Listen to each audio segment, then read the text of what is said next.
Nationals have taken the field on a dark, wet night. Lights are taking effect here, and D. Gordon is ready to rock and roll. Southwest Airlines brings you Miami's lineup. Gordon in the leadoff spot. 2 hits last night. His average up to 293. Stanton an 0 for 3 last night. Christian Yelich had a nice night last night. A home run, 2 hits. Marcell Ozuna was 3 for 3. His average is up to 313. JT Realmuto is behind the plate. Derek Dietrich at third base. Tomas Talis, the switch hitter, man's first base. Miguel Rojas is out at shortstop. Vance Worley hits 9th. And obviously he'll do the pitching. Don Manley looking at Edwin Jackson right now. Let's scout him. Yes, and here is your AutoNation scouting report. Edwin Jackson, tonight's ballgame, 6'2", 215 pounds. The 33-year-old, he's pitched for 12 organizations. And guess what? He's pitched for the Nats twice. That's right. All right, here are your keys to the game. Past versus present. He has not fared particularly well against the Marlins in his career. 1-7 record. 5.87 ERA. Now he has pitched well for the Nats lately. 7 starts, 2.93 ERA, including a 1.89 over his last 3 starts.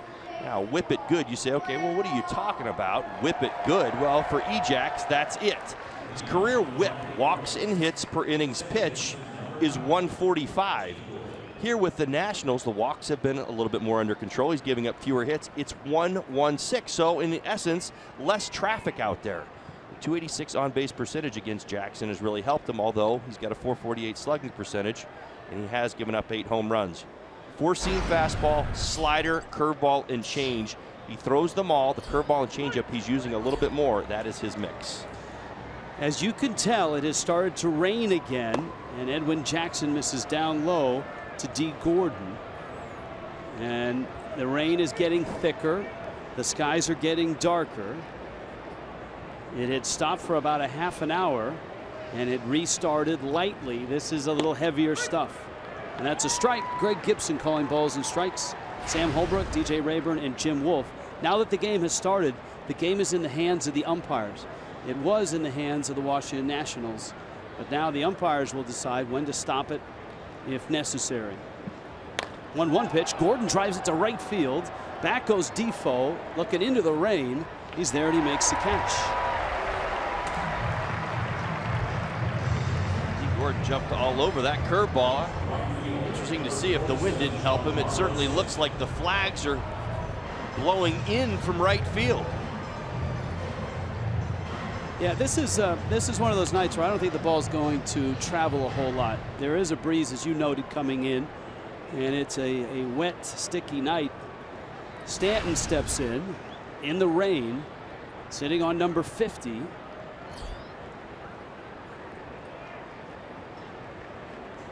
And when Jackson runs his fastball in at 95 miles an hour. Stanton good in this ballpark against the Nationals. 53 career games and 19 career homers.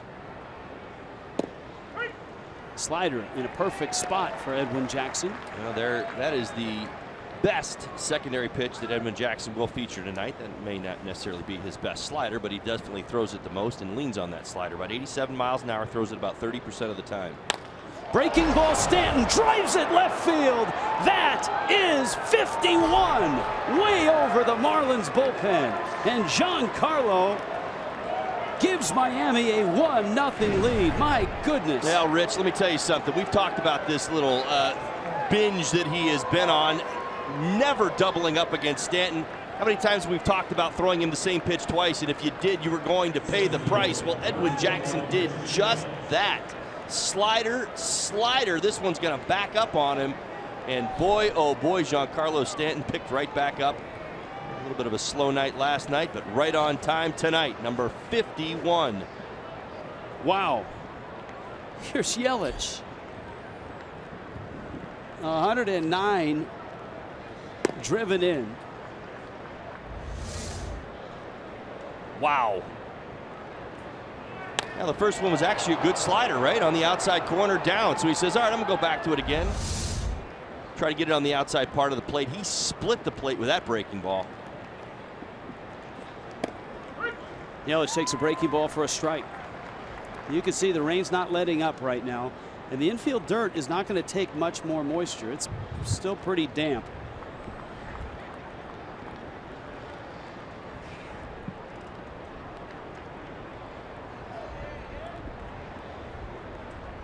Fastball rides outside. Now with Stanton, you go back and you start adding up all the superlatives after that home run. He's now hit 30 homers in his last 48 games, 13 homers his last 19, 18 in his last 25. 2-1 pitch. Well, I think even the history that Stanton had against Jackson, just the fact that he had history.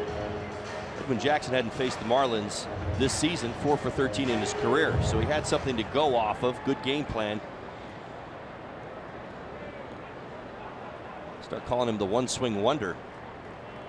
I'm telling you, he's not even fouling off balls right now.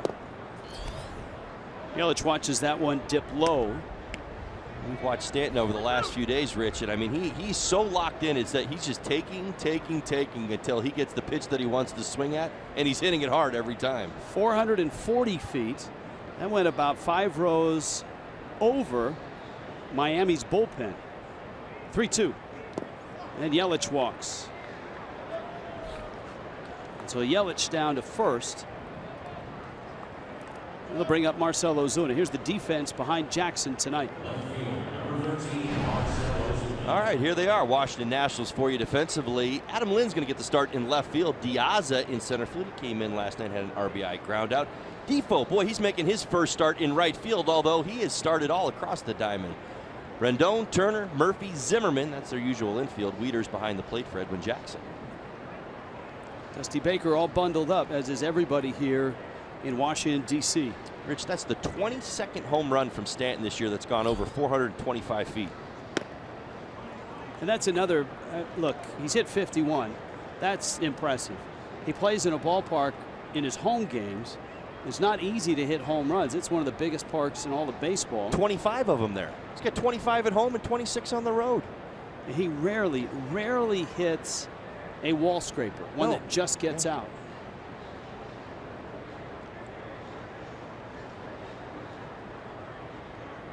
One 0 to Ozuna is a strike. Now look, Stanton's at 51 homers. If you ended it right now, he's got to be the MVP of the National League. But this guy deserves to be in the conversation. Ozuna 31 homers, 103 driven in. A great first half, starter for the National League in the All-Star game, and he's followed it up with a terrific second half. Well, you never say never in the game of baseball, and I certainly don't want to compare anybody to Giancarlo Stanton right now. It's not even fair. I'll say this, Marcell Ozuna has been easily the most consistent Marlin all season long.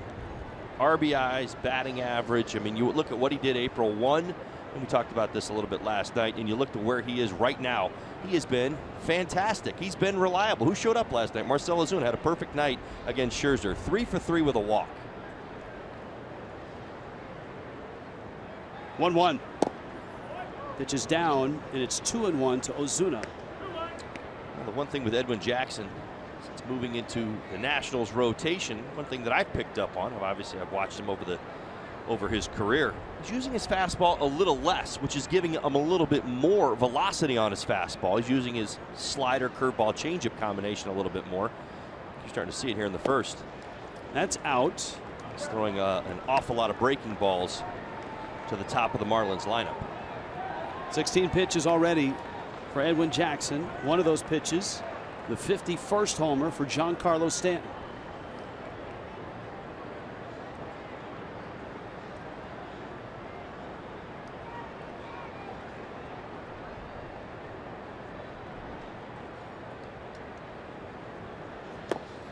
Another breaking ball, and again it's in the dirt. And so Jackson, maybe unnerved after the Stanton homer, has walked Yelich and walked Ozuna. Now, if you want to talk MVP, in 2014, he finished second. These are his numbers in the same amount of games. The season comparison to that 2014 season, which, well, remember, was cut short in September by the beaning in Milwaukee. Right. And I mean, clearly. I mean, listen, we're not going to make an argument one season to the other. I think it's obviously quite impressive. You see the 32 homers, the 51 homers, obviously 17 more RBIs. That's not the argument. Really what it becomes is who's he competing against for the award? No, you got to put up those numbers against the Paul Goldschmidt out in Arizona. You got to put it up maybe against an Arenado right now. Is he better than those? For me, you get my vote. Stanton has been the guy. He has absolutely taken this Marlins franchise, and along with certainly everybody else along with it, and he's got these guys moving in the right direction. JT Realmuto now, runners first and second, and a pitch is in.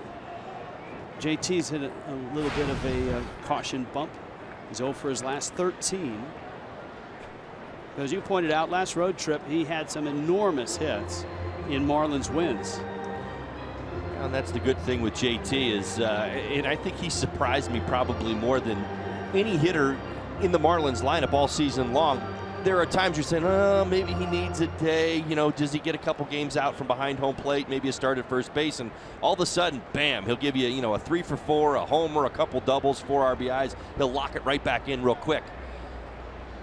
He's kind of deked me a few different times this year, and maybe tonight's that night as well. He had a couple nice at bats last night against Scherzer.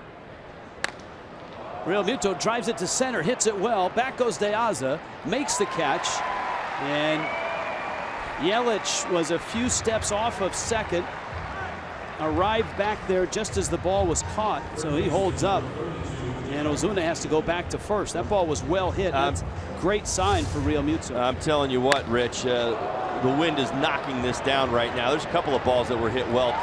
D. Gordon's ball was hit much better, and that ball right there by JT Realmuto was absolutely crushed. It's just into this wind, and it seems to be kind of blowing across the field, kind of in from left center. Dietrich now. Derek 0 for 2 last night. You can see the breeze is really blowing a variety of clouds, some dark and nasty, some light and fluffy across the skyline of DC. Unfortunately, the Marlins and the Nationals have experienced the dark and nasty ones. Dietrich 0 for 2 last night. It's been a tremendous road contributor this year. 287 on the road, 57 games. Pitches outside. Now the other thing about Stanton, that is now 18 home runs this month.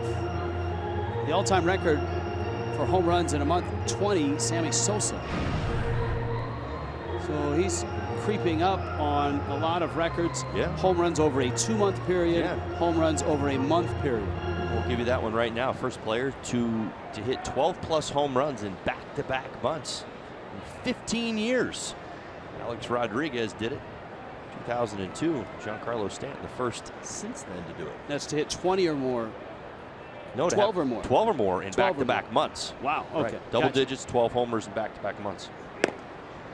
He's blown right by 12. I mean, 12's child's right. play. Well, I think we're to the point now where we're looking at historical references because he's obviously just wowing us with everything he's doing that has some substance to it, meaning a span of 15 years. That's actually what caught my attention, was that it hadn't happened in 15 years. Pitches down low. Dietrich walks.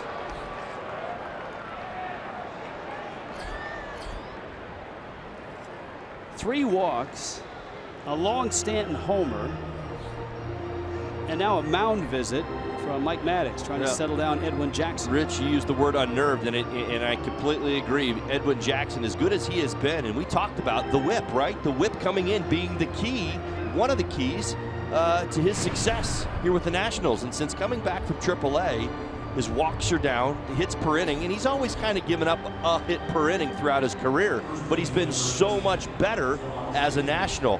And since the homer, and you see it right there, 0 for 6, throwing a first pitch strike. So falling behind these Marlin hitters, he's obviously thrown a lot of pitches this inning. 23.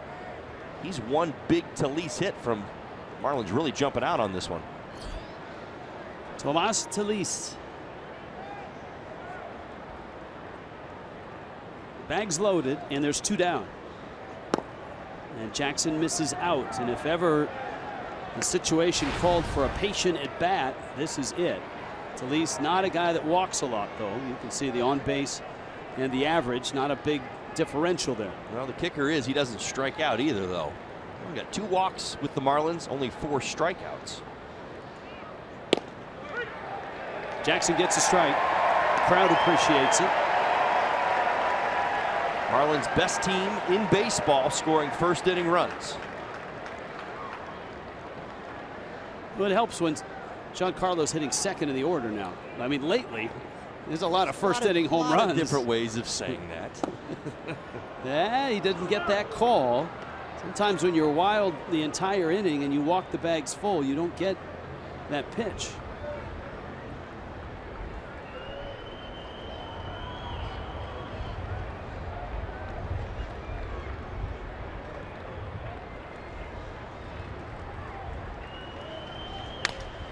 Talise, Turner dives, and he makes the catch. And the inning is over. Jackson escapes with just the run, but what a run it was. A 440-foot homer. Giancarlo Stanton has struck again, and it's 1-0.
For the Washington Nationals, activated before the game, and he made a nice diving stop there to keep it to just 1-0.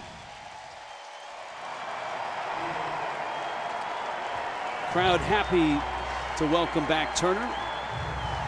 Just 51 games. Fractured right wrist. Southwest brings you the lineup. Alejandro De Aza follows him. Daniel Murphy, Ryan Zimmerman, Adam Lind, Anthony Rendon, Matt Wieters, Wilmer Defoe, and Edwin Jackson in the 9 spot. Vance Worley goes to work, fires a strike. Turner, of course, lots of speed. He brings back with him a .279 average and 35 stolen bases. Pop up, Talise, and it's on top of the Nationals dugout. Well, that's the one thing definitely missing from the Nats lineup while he was gone, those stolen bases. All right, Vance Worley making his 11th start. It is still August, right? Okay, Vance Worley's got 2 wins against the Nats in August, now looking for his 3rd win. See the 5.70 ERA. Throw all that nonsense out. Beat the Nats on 8-2, August 2nd, August 8th. 13 innings, 1 earned run. That's a swing, says Sam Holbrook. So welcome back, Trey Turner. And there's 1 out. Well, he doesn't know he's going up against the Vanimal right out of the gate. Let's take another look. Yeah, there's the cut fastball. Hello. That should have been a called strike, actually. That's a good pitch. 6 career wins versus the Nationals, most against any opponent. 2.63 ERA and 12 appearances against the Nationals as well. So great numbers against this ball club. Alejandro De Aza getting the start in center field.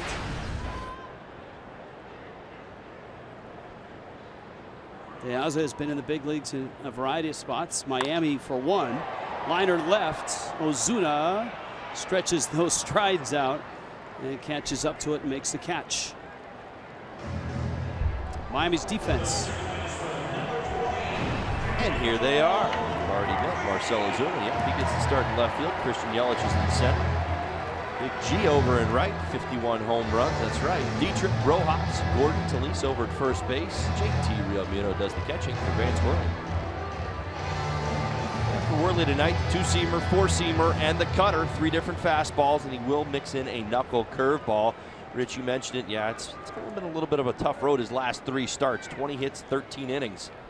13 earned runs, but this is the Nationals. Daniel Murphy center field. Yelich has a look at it, lines it up. That is a 6-pitch inning for Vance Worley.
Nationals, it's the second. Vance Worley, a nice quick 6-pitch inning. He's on deck.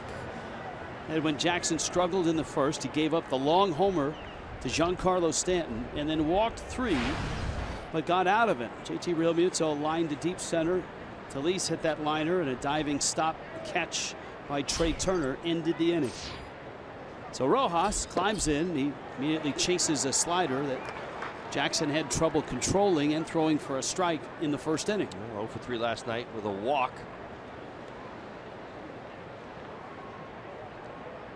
Jackson really leaning on that slider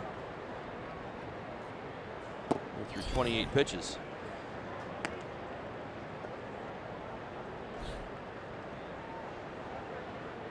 And when Jackson is 33, as we noted last night, he has been everywhere.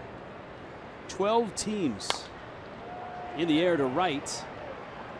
Defoe is there. You can see the wind blow that one all the way towards the line, and Defoe has to make a basket catch on what looked like a rather routine fly ball. Yeah, there's no doubt the wind is blowing in, and it's certainly having some effect on particularly the high fly balls in tonight's game. D. Gordon crushed his first hit bat, that breaking ball. Now, Defoe has not been a right fielder before. He has played the outfield. He's Dusty Baker's do-it-all guy. 55 starts at shortstop, 17 at second base, 2 at third, 1 in center, 2 in left, and now 1 in right. Vance Worley stands in. And a called strike from Greg Gibson.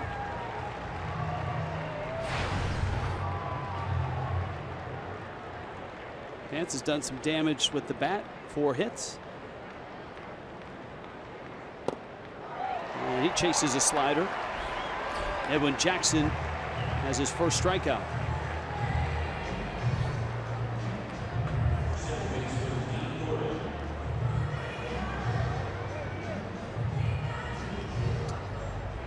And here's D. Gordon. Gordon flied to deep right. You got Stanton on deck. Rain has stopped, though you can see helmets and caps and a lot of other stuff still wet. Rain fell for most of that first inning.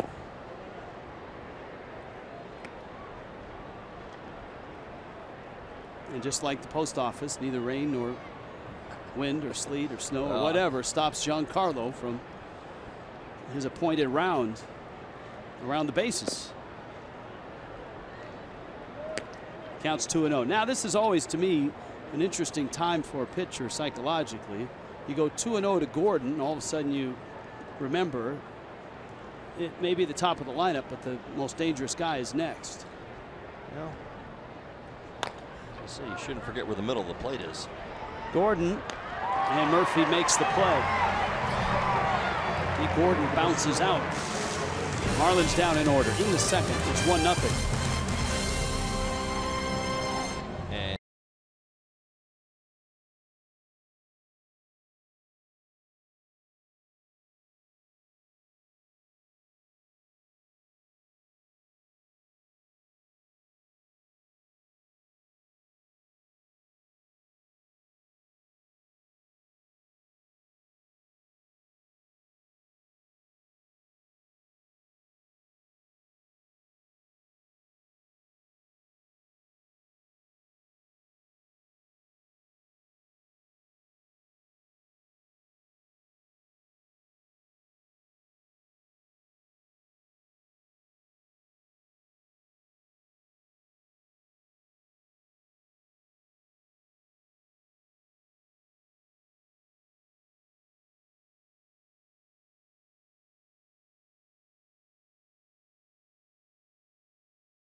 In D.C. Spend your Labor Day with the Fish as they take on the Washington Nationals on Monday, September 4th. First 10,000 fans will receive a Marlins fortune teller baseball courtesy of Aquafina. Get your tickets today at marlins.com/tickets. Ryan Zimmerman. Vance Worley misses down low.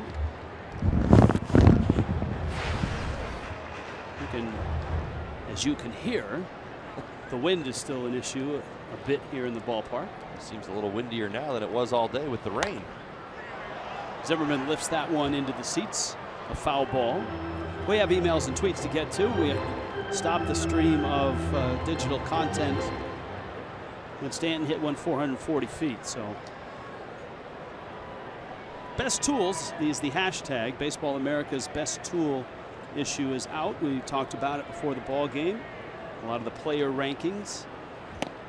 If you want to chime in on that or anything else Marlin or Major League Baseball related, send it away. At Fox Marlins is our Twitter handle.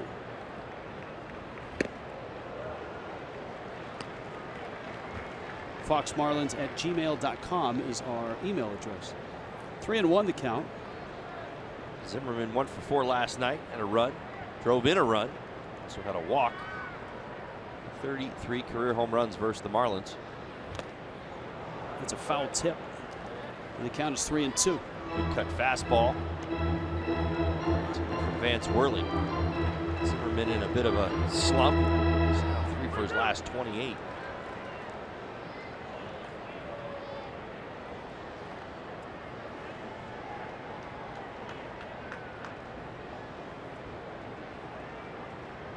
Worley fidgeting with the baseball before he delivers down low, and he walks Zimmerman to open up the second.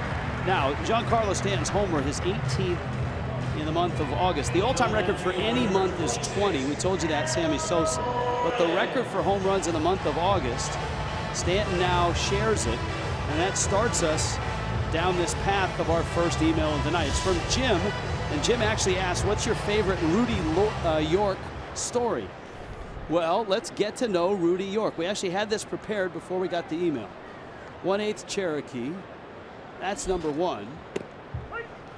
Fastball outside corner. Learned baseball in a Georgia textile mill.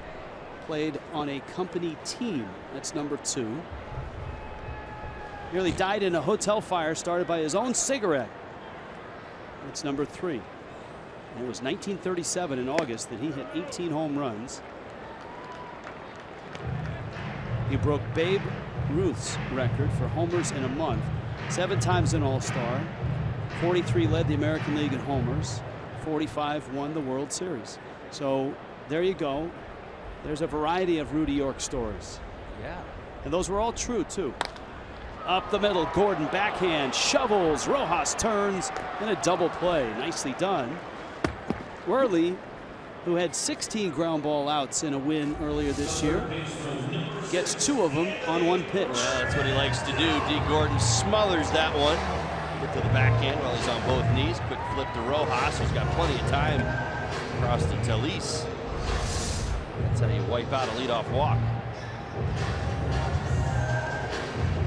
I think that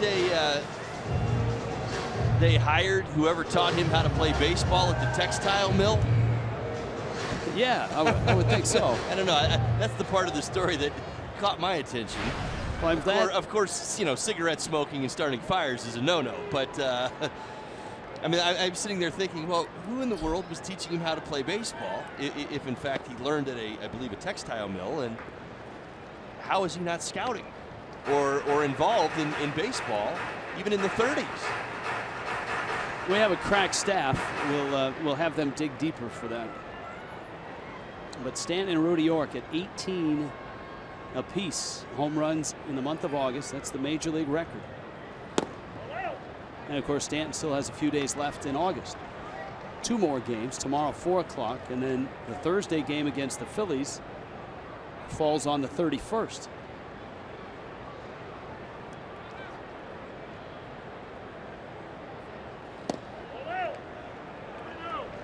Anthony Rendon, 1 for 4 last night as well, had an RBI. It's not like the fish this season. Only hitting 121 against him. So, very solid season, driving in tons of runs.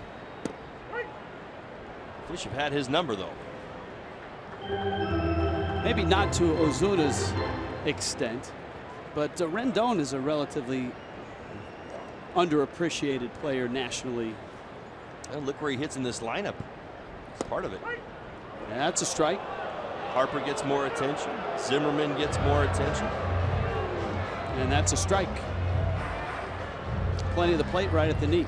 Well, not only from the everyday lineup, but you've got Scherzer and Strasburg as well that overshadow a lot of people.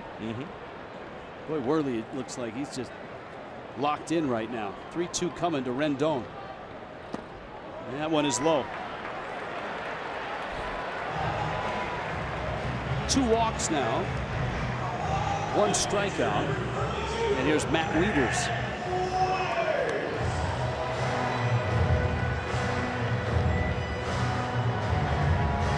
Wieters' big day yesterday, 3 for 4, couple runs, couple RBIs, season high 3 hits. It's his 4th 3-hit game of the season, but his first since May 10th last night.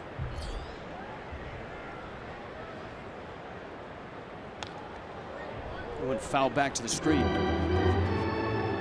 Sometimes we get emails that have specific topics. Some have a variety of them, like this one. Looking forward to having Bohr back in the lineup. My question is there a rule that if someone comes off the DL, they have to play in rehab games in the minors, or is it just something that is normally done to help get the player back in shape?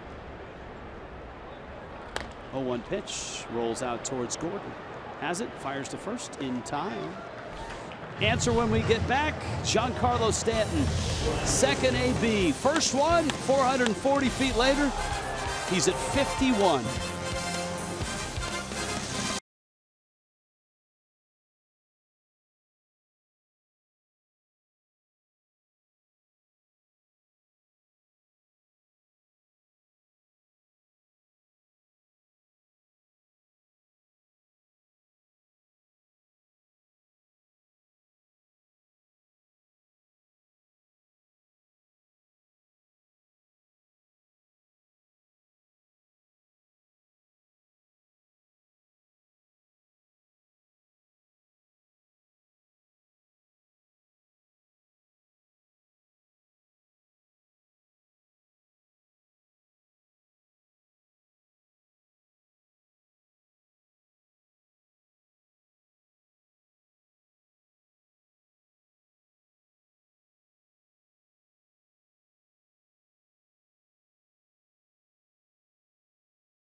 America's best tools.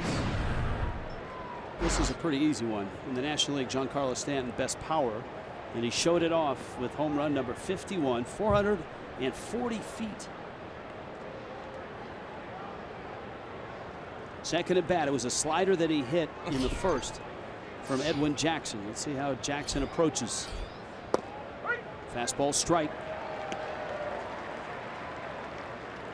And it's 0-1.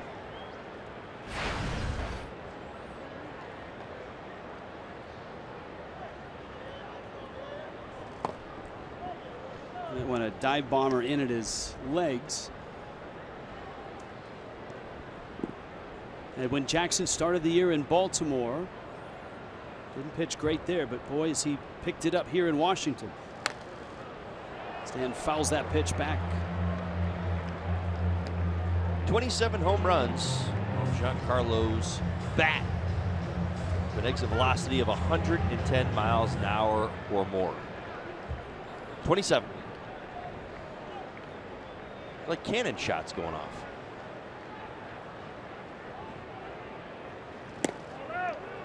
Jackson trying to pick at that outside corner. There's 2 balls and 2 strikes. There's your Fox tracks.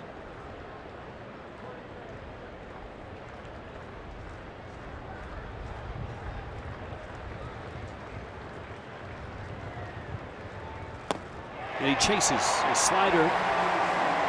Jackson gets him.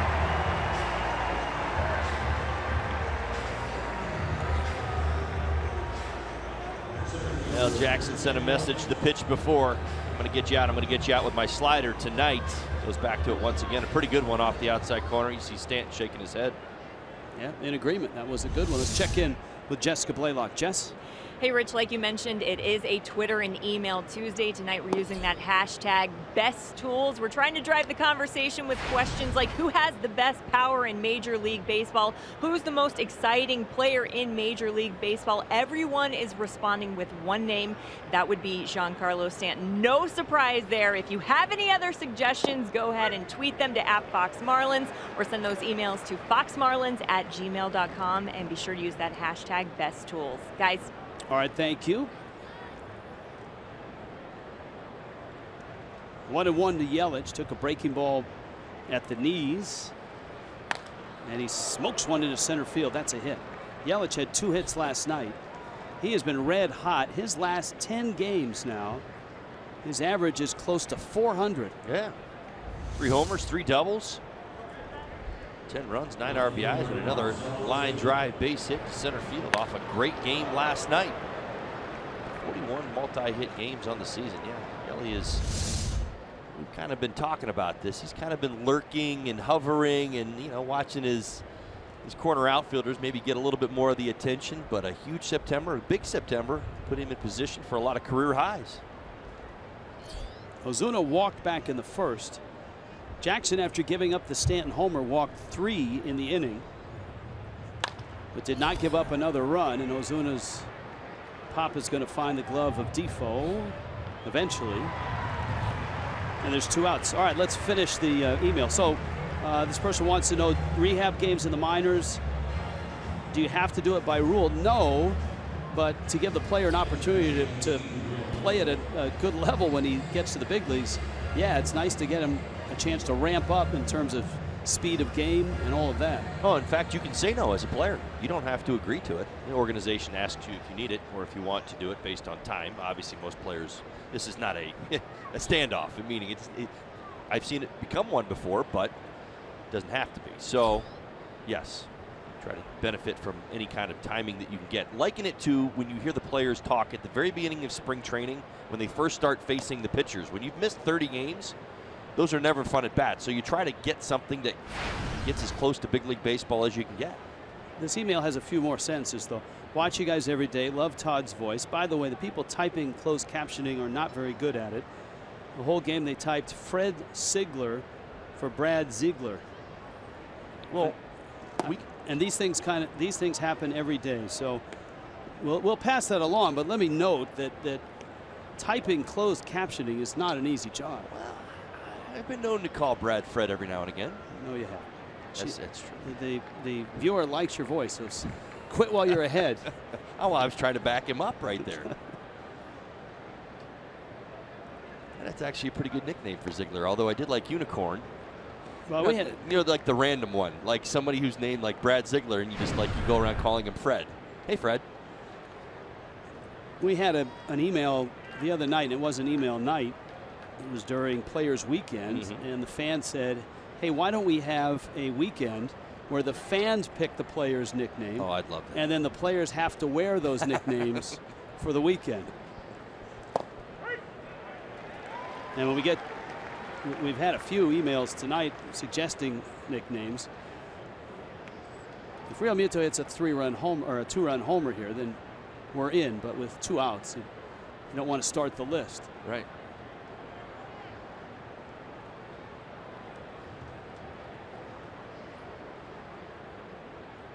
JT's hitting 45 of 59 road games this season, .328 average. Very good on the road. Career high 16 homers, career high 56 RBIs already here in August. You see Jackson really starting to lean on that slider.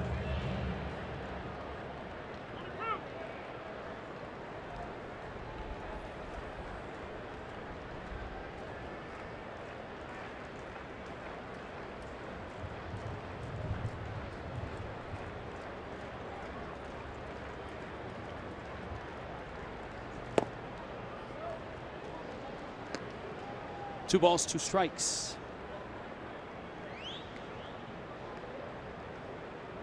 2 hits for Miami. The Stanton homer, the Yelich single.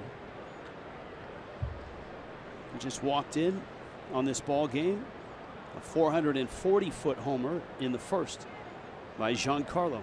number 51.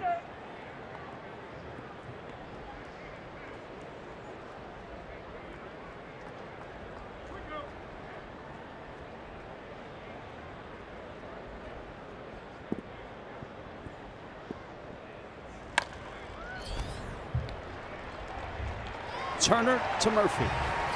And the Marlins are done in the third. 1-0 Miami.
Ramirez, the Hall of Fame broadcaster.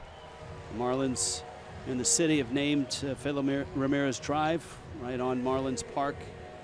And the services held in Doral last Friday. The hearse came by Marlins Park. Philip Ramirez was 94. And the Marlins have a Philo patch that they are wearing on their uniforms for the rest of the season. Right above the All-Star logo on the right sleeve.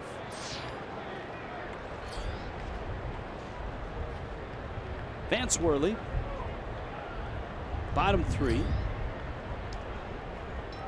Wilmer Defoe takes down low. Now Trey Turner walked back onto the field after being on the disabled list since the 29th of June in his spot. Wilmer Defoe hit .339 in the 48 games since he was gone. You mentioned Trey Turner walked back on the field. I think the Nats are thrilled that Defoe's not walking off the field and losing playing time. He has been absolutely a beast for Dusty Baker and for the Nationals. 2 for 4 last night, had a triple, sitting safely in 19 of 22 ball games. Since July 1st, has been hitting over .340.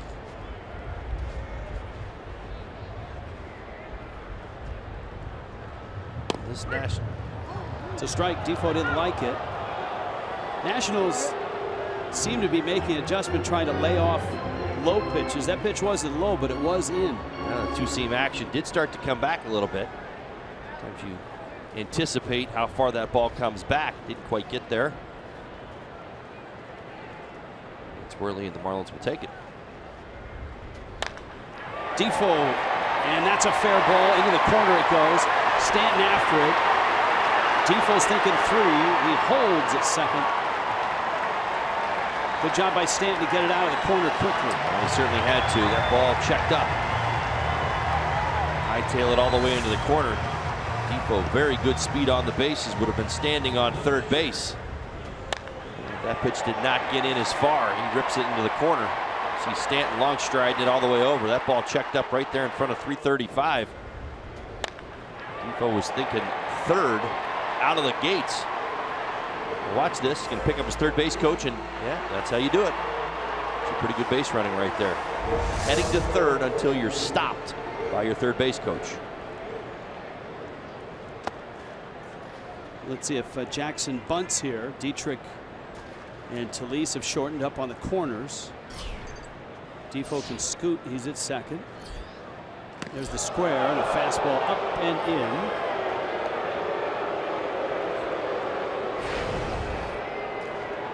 in. In his career, he's hit a couple homers. It's 1 for 11 this season. This is the part of the game where you're interested to see if the rain has any effects on, and that's the bunting game. Balls on that infield grass. Pitchers coming off the mound to field it. It is slippery and slick. That bunt is foul up the third base line. Vance Worley typically works down in the zone. All right there on that pitch, and in fact the first two. Now, of course, there was no intent with that up and high and tight fastball that he was throwing to Edwin Jackson on the first pitch, but did go back up on the second pitch. And you say, all right, well, why in the world is Vance Worley all of a sudden pitching up in the zone? Well, he's trying to get Edwin Jackson to pop that ball up. He wants to get the ball above the barrel. It's right down the middle. And it's 1-2. Top of the order, Turner and De Aza after Jackson. Sacrifice bunt last year.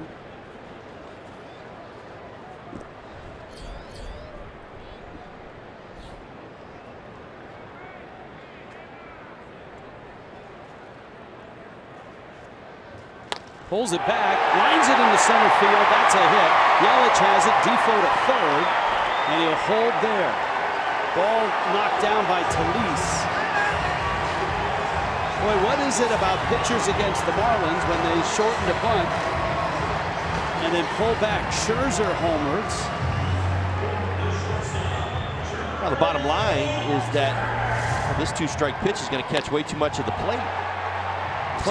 Clayton Richard homered this weekend, and now Jackson singles. Well, number one, when you do the fake bunt and you shorten up your swing, which it certainly helps all pitchers, because most generally have a little bit longer swing, hands down at the bat. They don't maybe necessarily have the most swing velocity, if you will, but it shortens them up. And that pitch right there caught an awful lot of the middle of the plate. Roller to third. Dietrich goes to get it, looks a runner back, fires to first in time, and the out at first base. 7th inning tonight. We'll have our Jeep Compass game break. Highlights, commentary from around the league. Craig Minervini and Jeff Nelson with the game break tonight.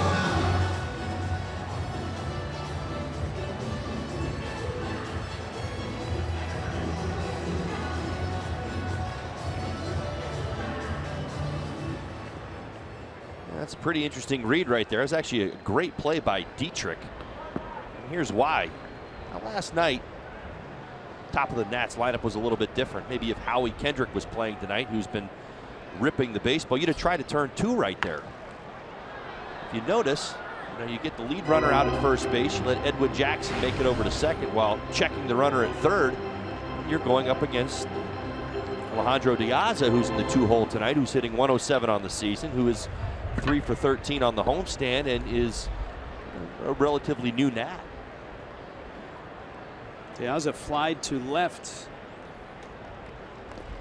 He's bunting. Interesting, especially with the Marlins infield back.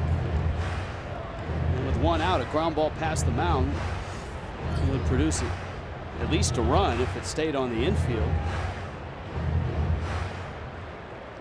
Well, and I think that speaks to what De Aza is trying to do. He understands his job. He's trying to find contact.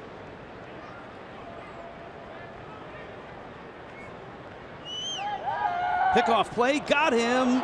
Safe. Wow. Jackson was off. Rojas holding his glove on his head. The Marlins missed a great opportunity there. And he got in. That's always hard. If you can predict where you'd love for the tag to go, obviously it would be right to where the hand is leading. But you see for Rojas right there, he kind of gets that tag on the chest area, and Edwin able to get to the back side of the bag. That's no fault of Rojas's. A lot of times that's just the way it goes. Base runners make adjustments in their slide. Edwin Jackson, pretty decent athlete. 0-2 to De Aza. Fastball popped, shallow center. Yelich comes on. Everybody tags. Yelich makes the catch and fires it to Talise, the cutoff man. Defoe holds at third base. Well, that was my point. Checking that runner with Dietrich. Able to get a huge out with the Ozzie. You've got a base open, and you can pick your spot. If you don't want to go after Daniel Murphy right here, you might put him on and go after Zimmerman, who's struggling here of late. Well, look, here's the deal. Vance Worley has been brilliant against the Nationals twice, but this is his kryptonite. That's Daniel Murphy. 12 for 23 in his career against him. So if you pitch to him, you might want to pitch carefully. That's perfect, right on the outside part. Well, it's still a bit surprising to me. Daniel Murphy, 410 with runners in scoring position this year, Rich. Best in baseball.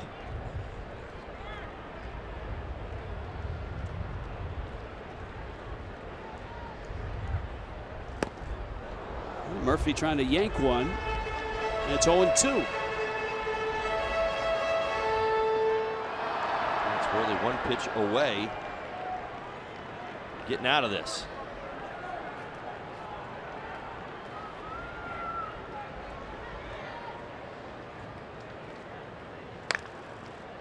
Murphy pulls that one on the ground.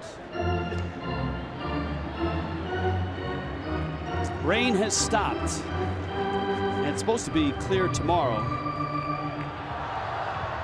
Though in these parts lately, it's hard to tell.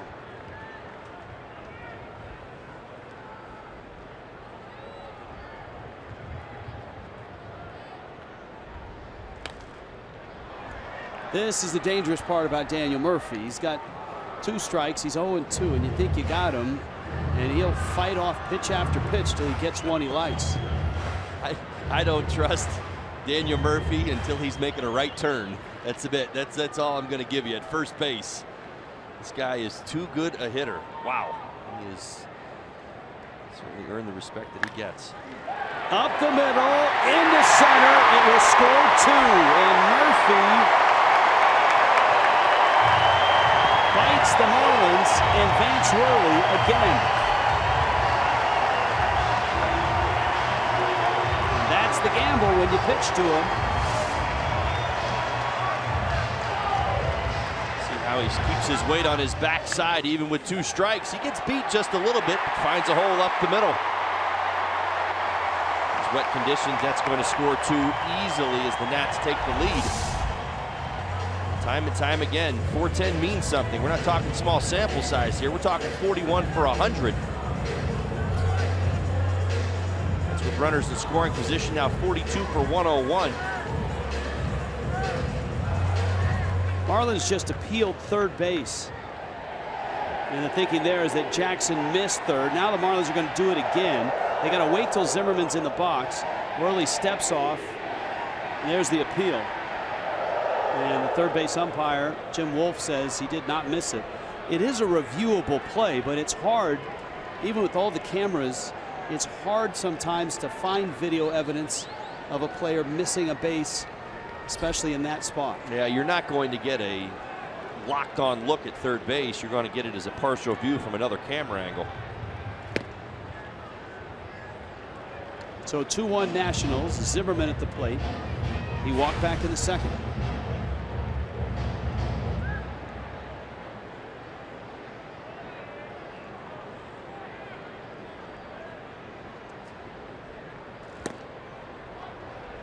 And Worley now behind in the count, 2-0.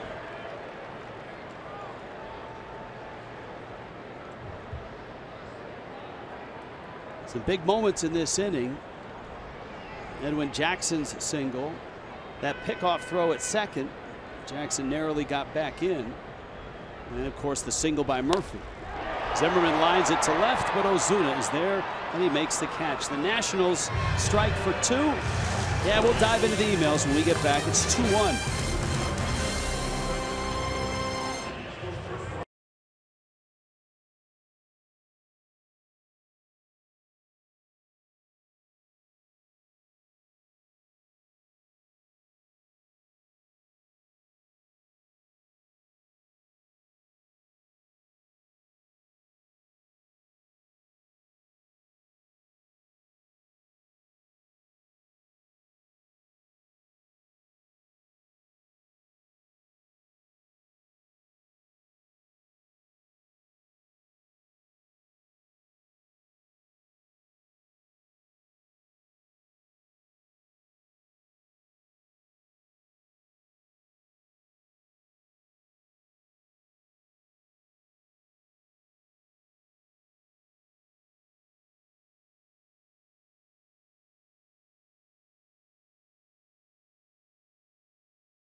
Telecast is presented by the authority of the Miami Marlins. It may not be reproduced or retransmitted in any form, and the accounts and the descriptions of this game may not be disseminated without the express written consent of the Miami Marlins. 2-1 now. Nationals on top. It's the fourth, and it's Todd Hollandsworth. Join us for the next free T-shirt Friday on September 1st. See your Marlins take on the Phillies, and the first 7,000 fans are going to receive a free Marlins T-shirt courtesy of Citrix. Get your tickets at marlins.com/tickets.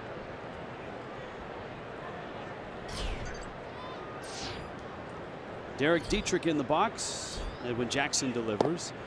All right, we were talking about the fans' email from 3 or 4 days ago wanting to let the fans pick the players' nicknames, and then players have to wear those nicknames on their jerseys. I'm not sure that would be approved by the Players Association, but it is an interesting and amusing thought. And we had one fan send in some suggestions for nicknames. I can't read all of them for some variety of reasons, but I'll run through some of them. The better ones. Ozuna should be Zumba. Tyler Moore should be Mary. I like that. Huh? Well done. Very good. Tomas Toulouse-Lautrec.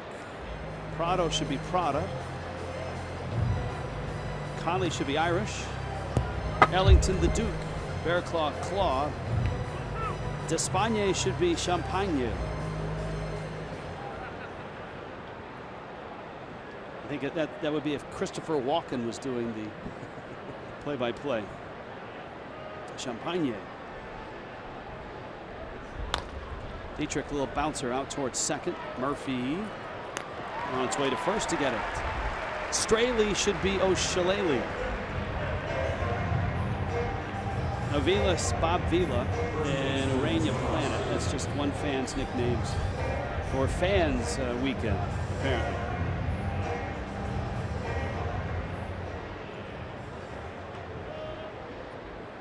Rona wants to know who pays for the translators for players, the players that need them. And then special bonus question, why do players keep a finger out of their glove? Let's start with the translator question as Toulouse-Lautrec takes inside. Translators are provided, that's a rule in the players agreement for players who do not speak English. So whether you're Korean, whether you're Chinese, whether you're Japanese, and now whether you're Latin, that used to be not included in that. But now the Marlins travel right now with 3 translators. For Junichi Tozawa, for Ichiro, and for the Latin players.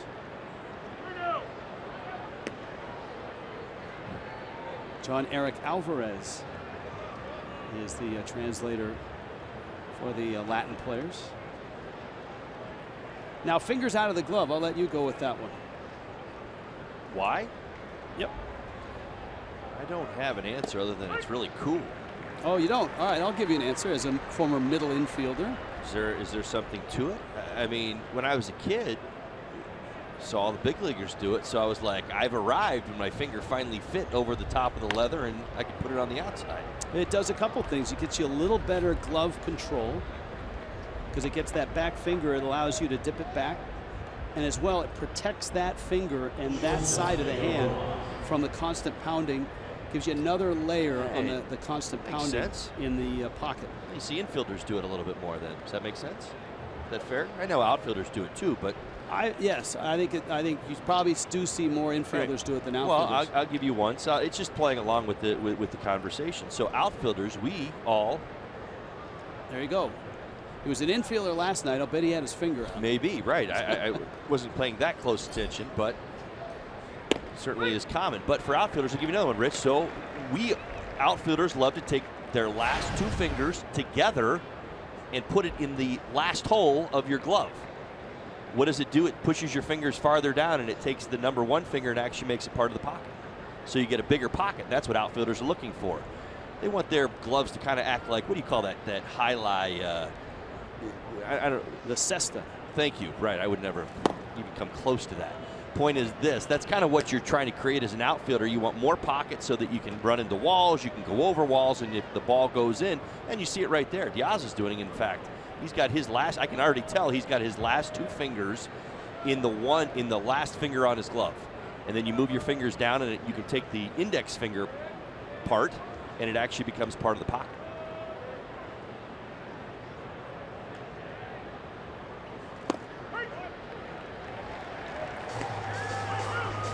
Strike to Rojas after a Talise hit. You got Worley on deck. 1 out, 2-1 Nationals. Marlins run came on a Giancarlo Stanton home run. Stop me if you've heard that before. Number 51.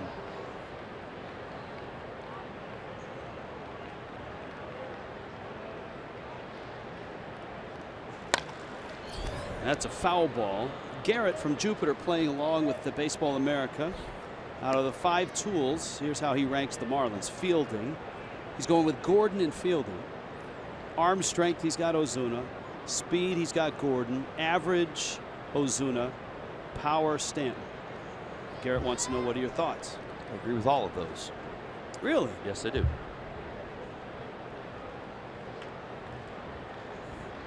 I would agree with all of those. Those are all my votes. Well done. At least from my angle. I think the one that might surprise me, I think D has shown us all season long how good a defender he is. Rojas strikes out. T-Mobile brings us unlimited baseball, and this is a unlimited baseball break. Lomo. It's to me, it's really cool to see Stanton having a big year and Lomo having a big year. Those guys, buddies, they came up in the system, Marlins system, around the same time. 32 for Lomo now. Buck Showalter's got the Orioles racing. Jim Crane, what a nice move. $4 million donated by Crane to the hurricane and flood relief of the people of Texas and Louisiana. Jim Wolf retrieving that bat. Pretty good little toss. Good job, Freddie. Good job, Jim. Worley gets a new bat. I'm telling you, Vandermo's at his best when he's thinking about going the other way. He's been trying to pull here last few games. Let's get that opposite field swing working again. Got a couple hits.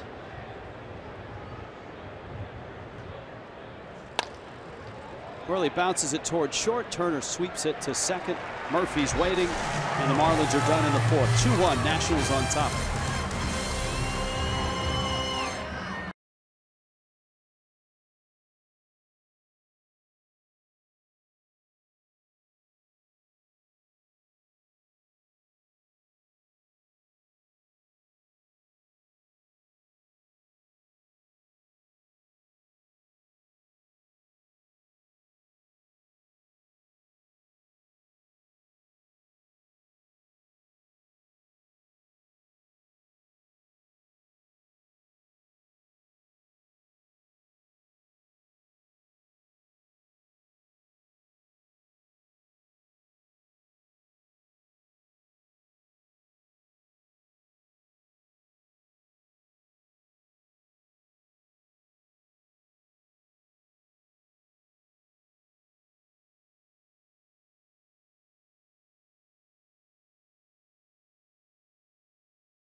Sport is brought to you by the all-new Jeep Compass. By Hankook, chase down your passion, never halfway.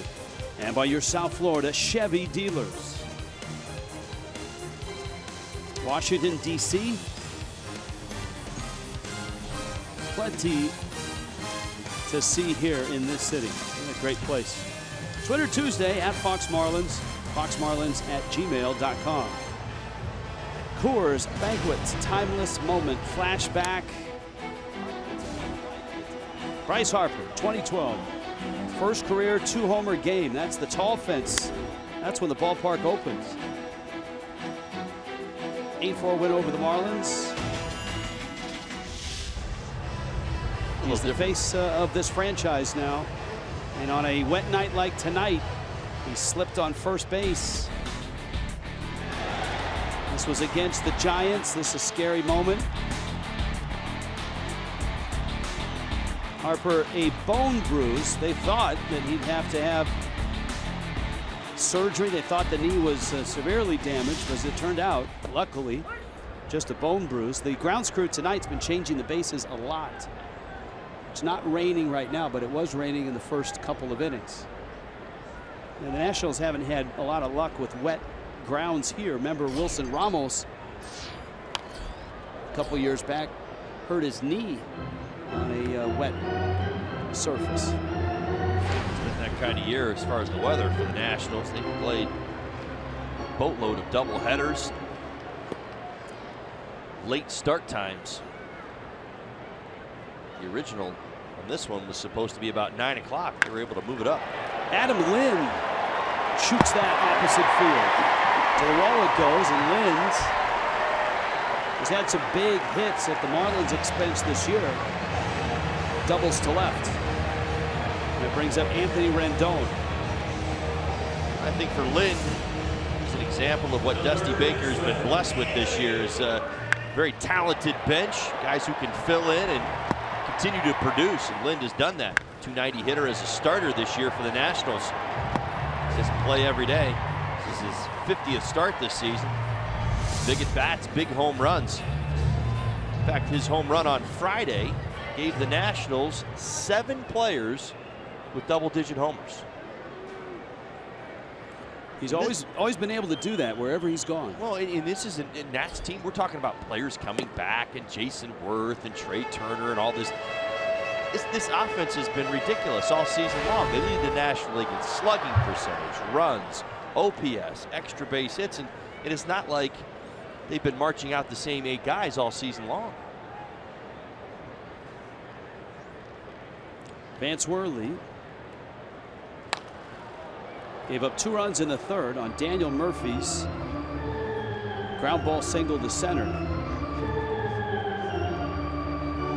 It almost felt like in that at bat, Worley and the Marlins' approach to Murphy was pitch to him carefully, and Worley all of a sudden found himself ahead of the count 0-2, and then Murphy fought off a few pitches and hit a pitch that was up and in and somehow got it into center field. You find that elite hitters do that, and that's one of the gifts that they have. They can set themselves up. I think many times I used to watch Mike Piazza would deliberately swing at pitches at the front end of at bats in the dirt, only to sit on that pitch as the at bat would go on, and you'd find him hitting a laser into the right center field gap. I mean, listen, Daniel Murphy certainly got pitched to. He missed a high fastball as well, but putting him away is never an easy thing to do. And Rendon takes outside. Now tomorrow, the final game of this series, it's a 4 o'clock start, 3:30 for Marlins Live. South Florida Honda dealers bring it to you. Craig and Jeff in studio. On the mounds, Adam Conley, Steven Strasburg. Rendon with nobody out. Worley's 3-1. Line drive, base hit, center field. Charging is Yelich. Lind will be sent round third. Yelich's throw is cut. Runner going to second. Rendon stops in a rundown, and Gordon will tag him out. But the Nationals get that run. Lind scores.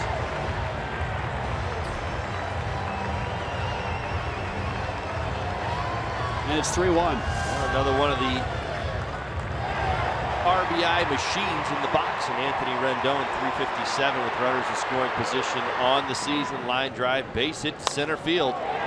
Lind didn't get the best read, but under these conditions, the grass a little bit wet. willing to roll the dice, especially with the lead. Curious as Rendon runs into an out at second base.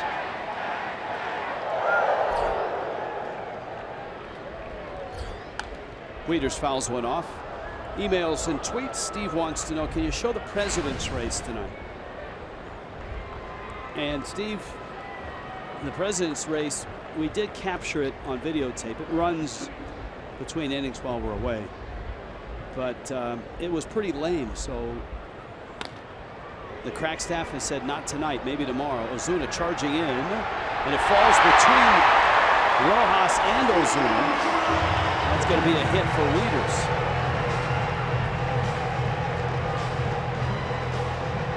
Fourth hit in the series for Wieters.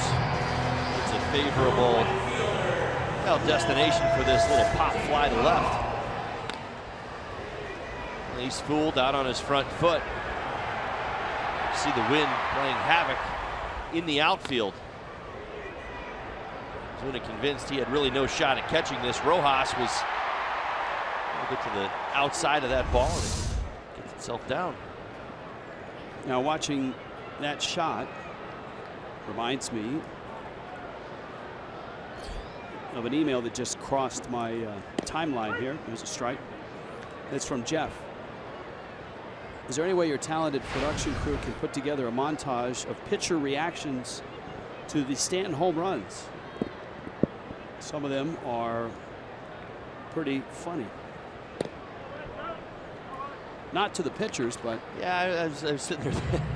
I can name about 40 people I don't think would appreciate that, but I'm not going to argue the point. I think he's probably right, but that's us being, you know, selfish Stanton fans. That didn't miss by much if it did miss. And it didn't miss. Worley not happy.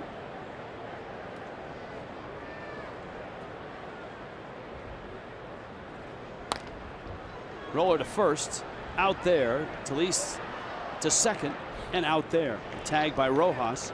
Marlins get the double play, but the Nationals get a run and lead it 3-1. Giancarlo coming up.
Tonight, we're going through the best tools in baseball as written by Baseball America. And their best tools bunting category. D. Gordon on top of the National League. Ender Inciarte and Cesar Hernandez of the Phillies go 2 and 3. That was the bunt hit last night by Gordon. That got things rolling for the Fish last night, but of course the Nationals were the ones, once that bunt was dropped, it was all Nationals from there. 11-2 last night and a 3-1 Washington lead here. Gordon, Stanton, Yelich. Fastball outside corner from Edwin Jackson. D is flied out and bounced out. 9 bunt hits this year. Jackson runs that outside. It's a really fascinating article in Sports Illustrated on Edwin Jackson. The title was Baseball's Ultimate Chess Piece.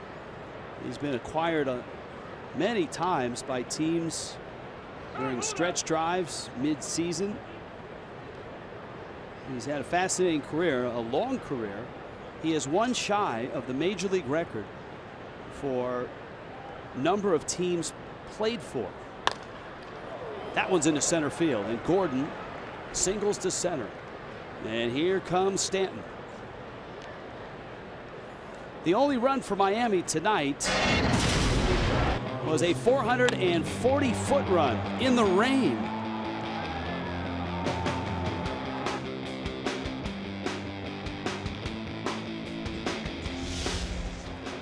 No batting practice on the field today. First swing of the day, 440 feet. That was a slider that Jackson left over the plate. A slider off the plate struck Stanton out in the third. Gordon's at first. He tries to draw the attention of Edwin Jackson.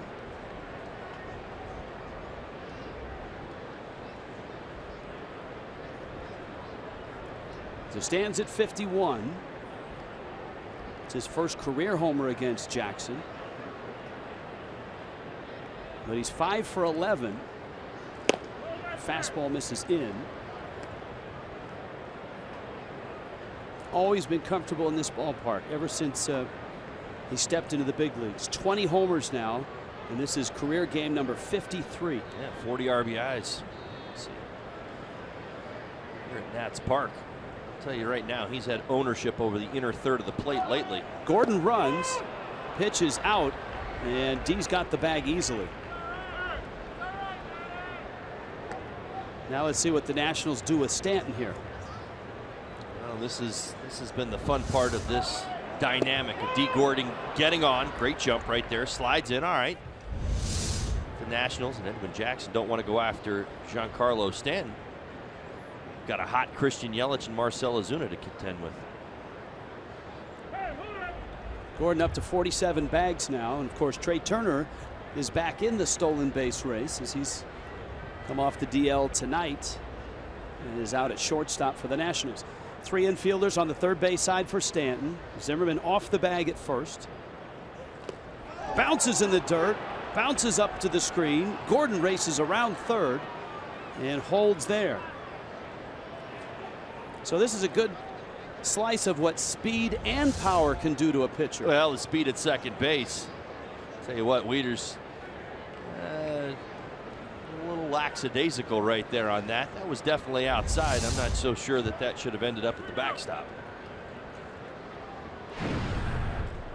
Best base runners, fastest base runners.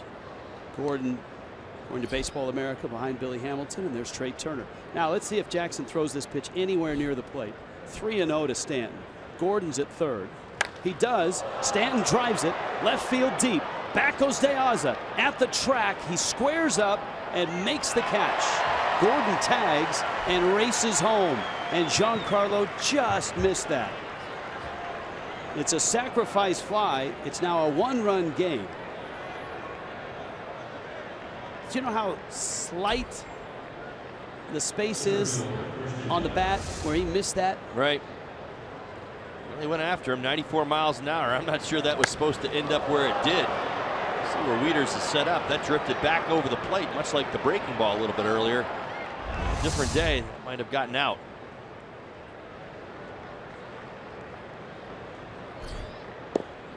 So here's Yelich. Florida Lottery in-game jackpot. Stanton's RBI total. That's in Major League Baseball. And it's Stanton and it's Ozuna, 1 and 2.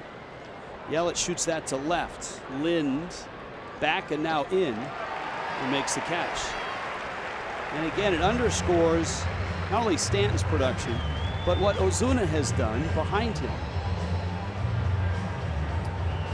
Don't get nearly enough attention, obviously, with Stanton. That list right there proves what Marcell Ozuna has been doing all season long. I've said it time and time again, the most consistent Marlin. His RBI production from April to the end of August here is consistent as anybody in the game.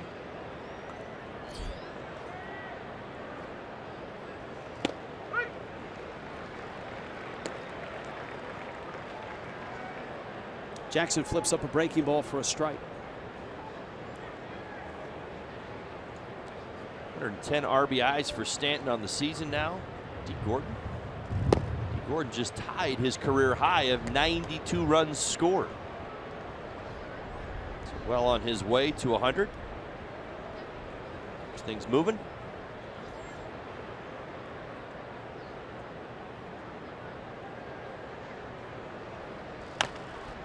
Ozuna, a little tapper up the line. Rendon streaks across, throws high, and Zimmerman stays on the bag. Marlins get a run. Stanton a sac fly, and it's 3-2 now.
Both runs with a homer and a sac fly. And we go down to Jessica Blaylock. Jess? Hey, Rich, we had a fan on Twitter who wanted to know if Stanton has used any advice from former hitting coach Barry Bonds during this hot streak. And Giancarlo actually talked about that yesterday. He said, Barry's been huge for me. We talk all the time. He's guided me along this year. He's given him advice like telling him, look, you're going to get less pitches to hit, so you have to be ready for them. Tonight, Giancarlo has driven in both runs for the Marlins. Guys, he's taking advantage of those pitches that he's getting to hit. All right, Jess, that's fascinating stuff. Certainly explains the approach. What we've all seen from Stanton. We've watched him simplify his swing.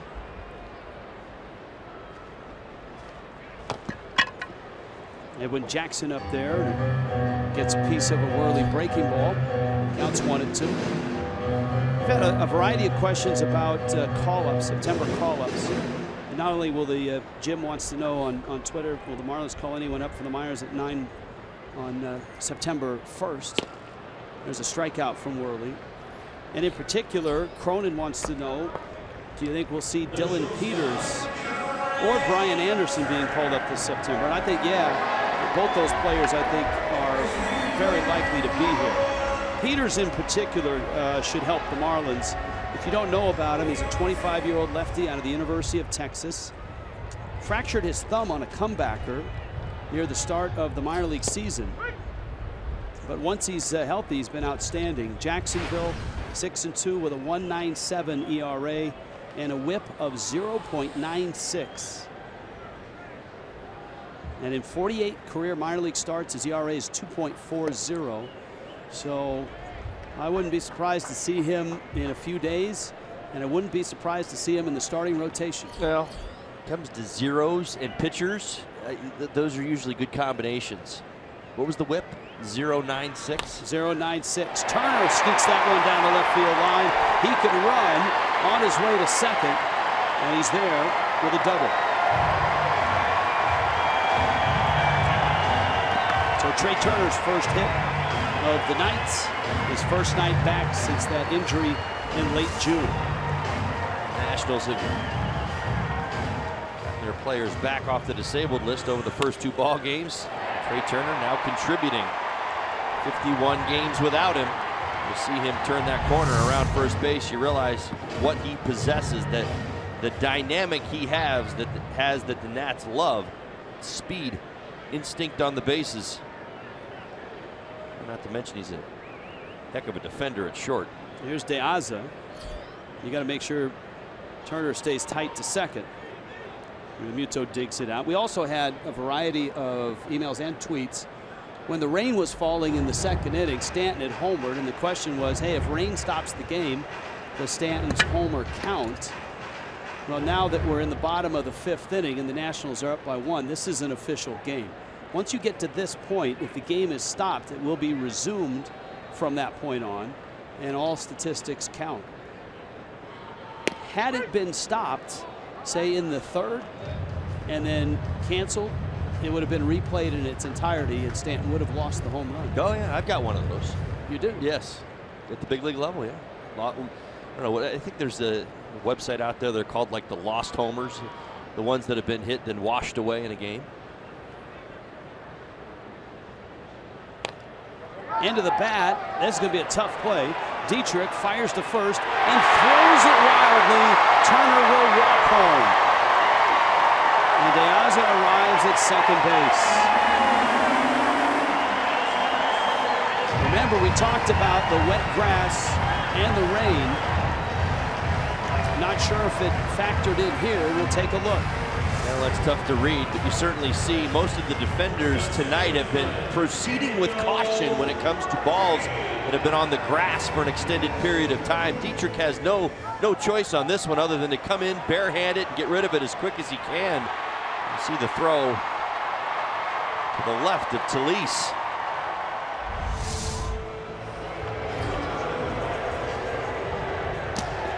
That's going to be a base hit and an error. Marlins are going to intentionally walk Daniel Murphy now. Of course, they didn't do that in the 3rd, and he had a 2-run single with first base open. Ryan Zimmerman, a ground ball candidate, a double play candidate.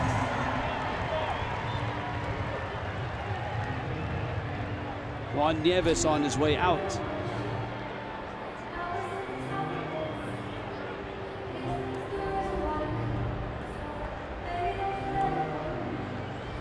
Tom Magley's not happy. You saw that quick shot of him in the dugout. He and Tim Wallach. They may be talking about Talise at first base. He has not been over there too terribly much. The adjustment that I might be able to add to it is that you know that throws offline. As a first baseman, the goal is to keep everything in the field of play. Give up the out at first base, so you just do your best. And you see right there, I mean, goodness, he is doing just about everything he can do to keep that in front. Yeah, had he gone into the line, he would have gone run right into the runner. Right, I thought maybe there was something there, but there really isn't. Talise did everything he could to keep that ball on the infield. Pitch is in.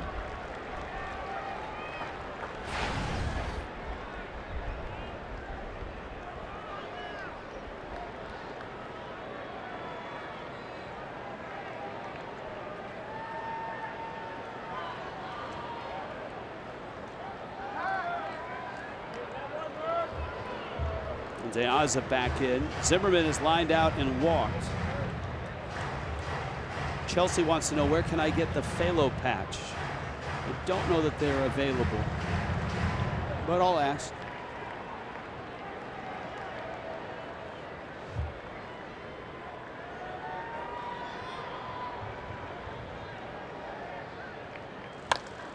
Zimmerman in center field. That's a hit.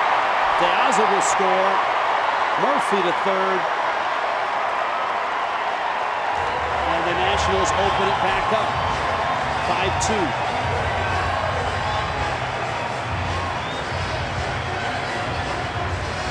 Back to last night's ball game. Everybody in the starting lineup for the Nationals contributed, had a base hit, and it seems like it's carrying over to tonight. It's really outstanding numbers against the Nationals. 2 wins here in the month of August. This Nationals team is really swinging the bats top to bottom throughout this lineup. Once again, everybody's starting to contribute. 9 hits in the ball game.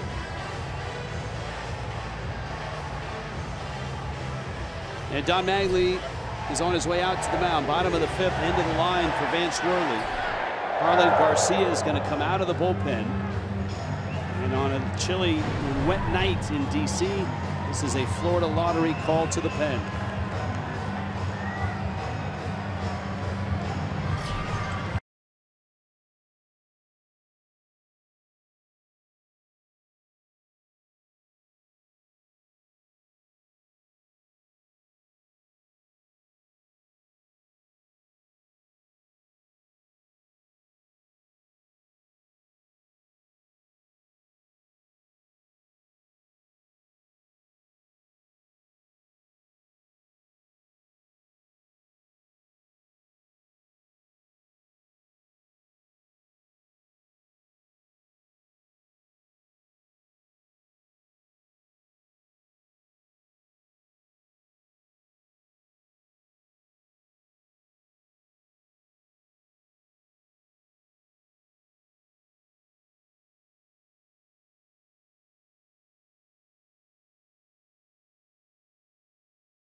With runners at the corners and 1 out here, bottom of the 5th. It's called to the bullpen, brought to you by the Florida Lottery. $6 value for $5 when you ask for the grouper from the Florida Lottery. So many life-changing prizes. Get your group ready. Florida Lottery, it's your ticket. Claim it. Must be 18 or older to play. Play responsibly. Marlon Garcia's season has been a pleasant surprise. Marlins brought him up in a time of great need. He went from a starter into the pen. His ERA right around 3. The opponents have hit just about 200 against him. He's here to face Adam Linz with Nationals at first and at third. It's been fun to watch the progression of Garcia. He's now adding that changeup more regularly to the arsenal. Solid 3-pitch mix. Fastball. Low to mid-90s. Good slider.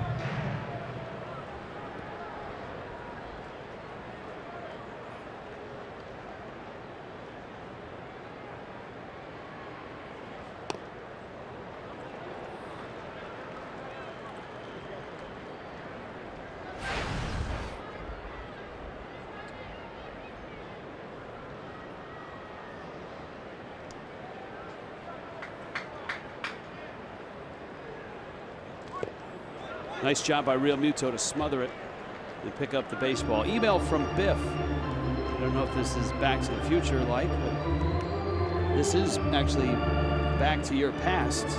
June 17th, 1996. Todd Hollandsworth homered off of Mike Campbell. Top of the first at Wrigley. Game was rained out in the bottom of the first. Yeah, he's referencing the missing homer. There you go. Yeah, that's. Well, apparently he's Biff got it. Biff found it. There you go, Biff. What does he do with it now? Where does he return that home run? It's just floating out there somewhere. Doesn't actually count. Up the middle, Gordon shovels, Rojas turns, Miami gets the double play. Nice job by Garcia, but damage done here by the Nationals. 5-2 Washington.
Nationals on top of the Marlins.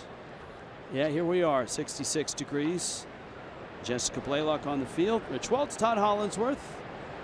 High altitude in D.C. The Marlins down now by 3. JT Realmuto leads it off, shortens the bunt.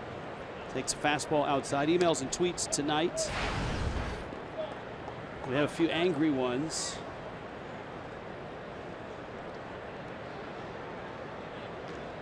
Ishmael has our angry email of the night. That's a strike. Hey Rich, why do so many of you broadcasters whine about the length of games? In my opinion, you boys have one of the easiest jobs in America. You should wake up in the morning at 5 a.m. and pick up a shovel for a living, digging ditches. Maybe you would appreciate a 3-hour game. Stop whining, enjoy the game, no matter how long it takes. You don't hear the fans whining. Ishmael, thank you for the email. I think, look, we don't whine. Maybe you're talking about other announcers, but we try our best to entertain ourselves if we have a long game, whether it's a 10-run reel. Hey, I got to be honest. I wouldn't label us whiners. If anything, we get a little silly. You know, maybe when the game gets a little long. I certainly would admit to that, but I don't think we're whiners. I think we enjoy ourselves more than any broadcasters in the league. Right. I mean, some of the stuff we get away with.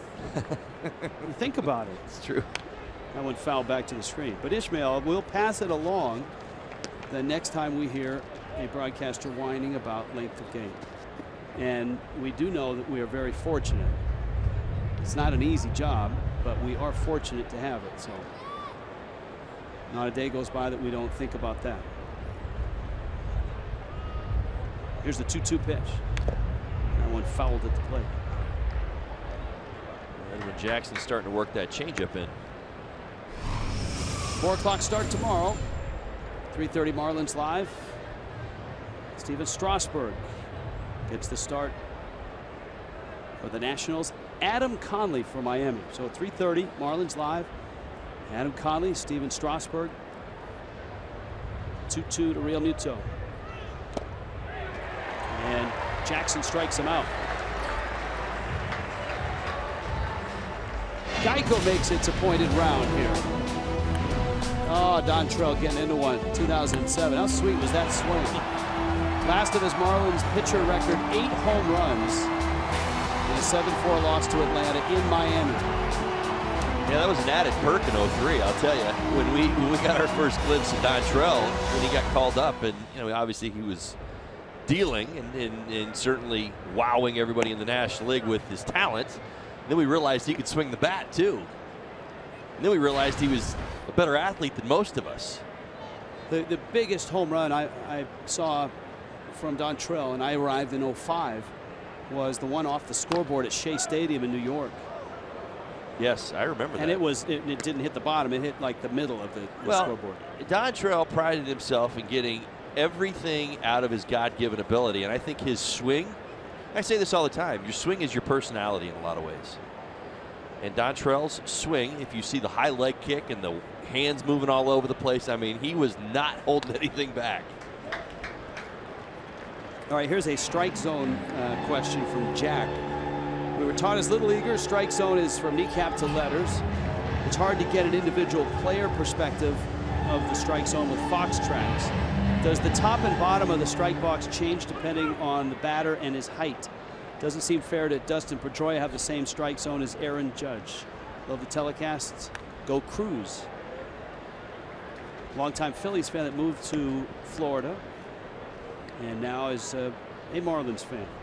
Jack, the Fox tracks is adjusted and gives the perspective for each hitter's individual height and stance.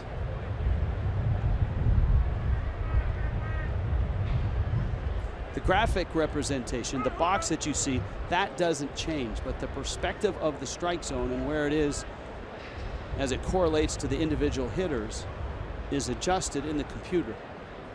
That's one of the wrinkles that would be interesting to see how, with a umpire strike zone, did he go? Yeah, he did. And Dietrich is out. That slider shows itself once again. And Jackson committed to it early in this ball game and has stayed with it all game long. Except another strikeout on it. Dietrich trying to hold up. I tell you, the Jackson slider seemingly has gotten better as this game has progressed.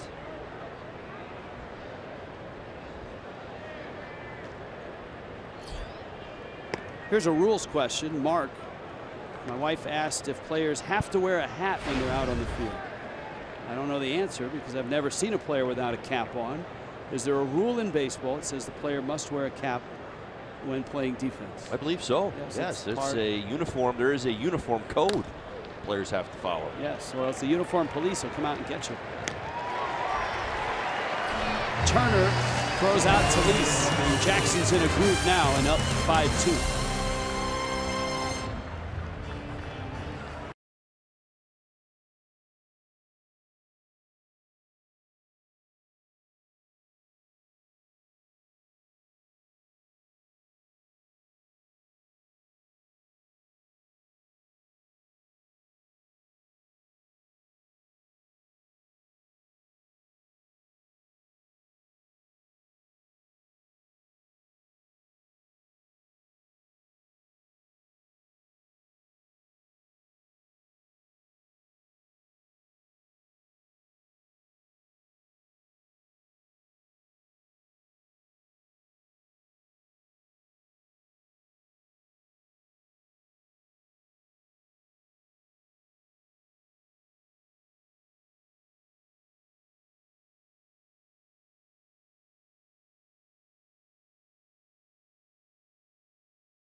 The final beer fest of the year at the Clevelander, Marlins Park, on Saturday, September 16th, as the Marlins face the Brewers. 7:10. Join us to sample more than 20 different types of domestic and international brews. Tickets start at just $35.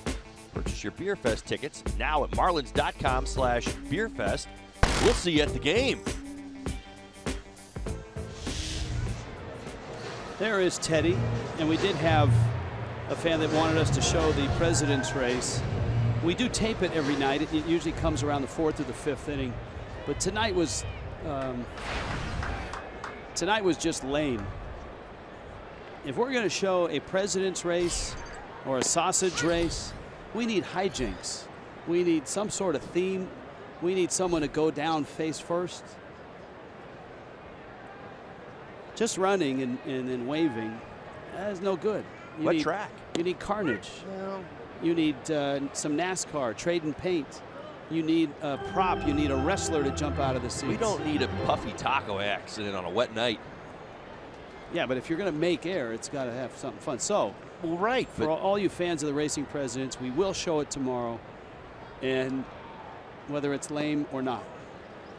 Well, I think tonight they had to proceed with caution. It's a wet track. You're not looking for a dislocated shoulder out there. It was a little less than exciting. I'm in disagreement with you. I think you full out go and whatever Mayhem. You know that commercial. I do. The guy that's named Mayhem. And yes. The insurance guy that's in the middle of every accident. That's who you want in this race. Yeah. You want mayhem. Fastball. I agree, but it just seemed to be a lot of caution tonight. Rendon strikes out against Garcia. Wednesday Showdown is tomorrow. It's brought to you by GMC. 3:30 Marlins Live. Adam Conley, Steven Strasburg. Johnny B. Baker will be here. Don Mattingly will be here. So, make sure you're with us tomorrow. We've been talking tools of the trade. Steven Strasburg, number 2. Best curveball. So I'm guessing that curveball will be on display tomorrow night. Last time I saw a Strasburg highlight from his last start, that curveball looked like a Bugs Bunny type curveball, like a cartoon. Nationals actually have 2 on the list of 3. This is a tweet from Chris. Love the interaction here from fans to the booth. Just moved to Florida from Texas and enjoy this. Welcome aboard, Chris. Nice to have you, and hope all of your family and friends back in Texas are okay.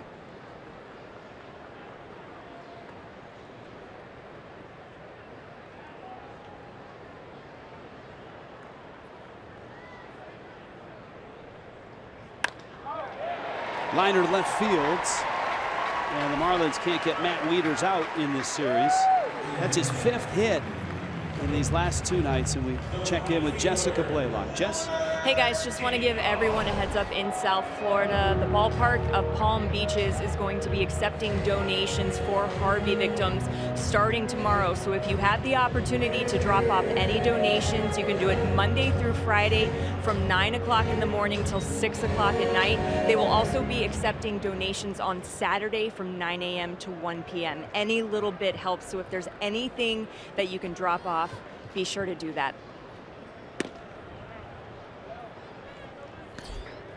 You can visit redcross.org or text Harvey to 90999. That's a $10 donation if you text Harvey to 90999. Data rates may apply. Wilmer Defoe. Remember, the wind has been playing tricks with baseballs tonight. Gordon bobbing and weaving and then falling over and making the catch. Always an uncomfortable feeling on a ball that high that is snaking around up in the atmosphere. He does a nice job of reading the wind and at least squaring his shoulders to make the catch.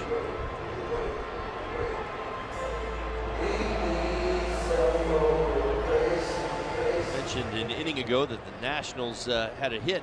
Entire lineup had a hit in last night's ballgame. They in fact have a hit. Everybody has a hit in tonight's lineup, including Edwin Jackson tonight. John has this tweet. I'm not whining, and I use a shovel every day.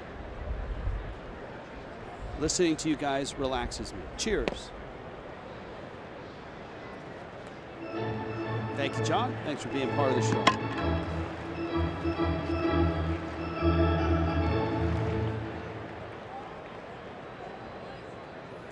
Jeep Compass game break coming up. Craig Minervini, Jeff Nelson. Check out the neckwear on the 2 tonight.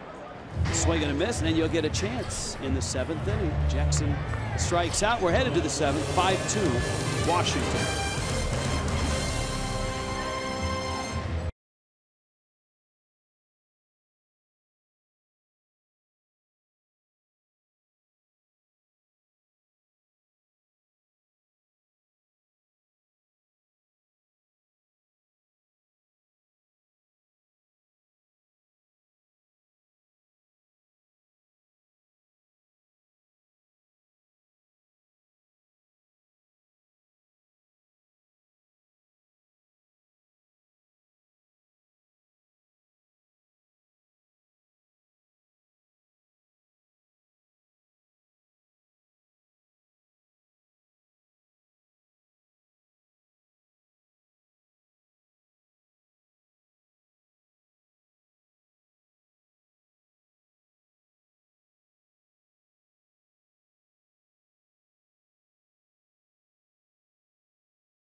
As determined by the Baseball America poll, Bryce Harper, Nolan Arenado, and Chris Bryant. Now, Arenado got a lot of support in the Marlins clubhouse when Jessica Blaylock asked a lot of the Marlins to list their favorites. Chris Bryant, I don't know. I'm not sold on him being on that list. I mean, I would think Giancarlo Stanton is much more exciting than Chris Bryant, but I get to see Stanton play every day. I've seen them both play over the last 2 years, and you're right. Not a knock on Chris Bryant. He is definitely one of the most talented players in the game. He certainly has a flair for the moment. But I made the argument earlier in tonight's broadcast that his teammate, in my opinion, is actually more exciting, and Javier Baez. Oh, I thought you were going Anthony Rizzo. Well, I love Anthony. That's another conversation. That we were talking other things that I would definitely defend Anthony in as well. Hey, Parkland, we got to stick together, Parkland. I'm with you. There's no doubt about it. Rojas is up. Who would have thought Edwin Jackson would be around in the 7th inning after that start of the 1st? He gave up the long Stanton homer. Then he walked 3. Remember the line drive, the diving catch by Trey Turner to end that inning. Ever since then, he's been sailing. Now 27 pitches in that 1st inning, right? It's almost cashing in those runs. That ground ball finds center field. Rojas is aboard. Ichiro will get a pinch hit. Remember, D. Gordon and then Stanton after Ichiro. I think this game is far from over because this Nationals bullpen is far from perfect. They've had their issues this year. Certainly some vulnerability. So Edwin Jackson now working into the 7th inning. Here's Ichiro. 22 pinch hits. Marlins record. The Nationals bullpen was quiet, and then as soon as that ball got to the outfield, all of a sudden everybody got up off their seats. There's guys running around trying to get ready because it's Ichiro, Gordon, then it's Stanton. I don't know if they want Jackson to face Stanton another time. He had a 440-foot homer and then about a 375-foot sacrifice fly. Well, I'm sorry, but Stanton's not sneaking up on anybody anytime soon, is he? I think so. When he makes the last out of an inning, you know where he is the next inning, if you know what I mean. Right? Look, I understand that, but it feels sometimes like you get to the end of the lineup in an inning like this, Stanton's the 2 spot, and I'm not saying that Dusty Baker's caught by surprise, but what if Rojas made an out? Well, and what if it was Ichiro that singled? You're even closer. Right, but you're still one batter away, I guess is the way that I see it. Right. So if you're going to get somebody up, wouldn't you want to have them up even before that at bat by Rojas? I'd have all 6 guys standing at attention, I guess is my point. That's a good point. Ichiro takes a strike. I don't think Ichiro agrees. It counts 1-2.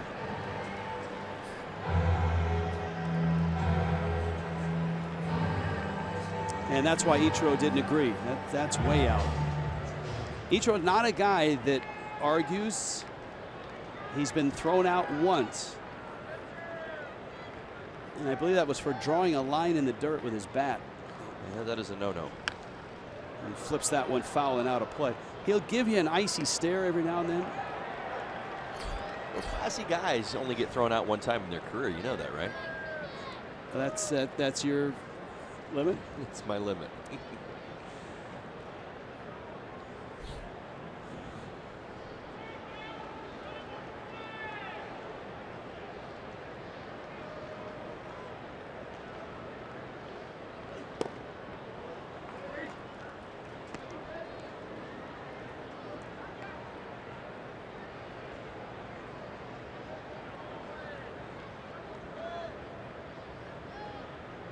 Jackson will hit the century mark with the next pitch. Matt Albers down to the Nationals bullpen. Oh, Ichiro almost got hit. Snap throw, safe at first. Is Rojas. But a lot of things going on there. The Marlins may look to see if this hit Ichiro. No, it didn't. Credit Matt Wieters. My goodness, I'm not sure how he came up with that. Rojas Much less get a throw off to first. Looks like he's back. At first, that was a heck of a play by Matt Wieters.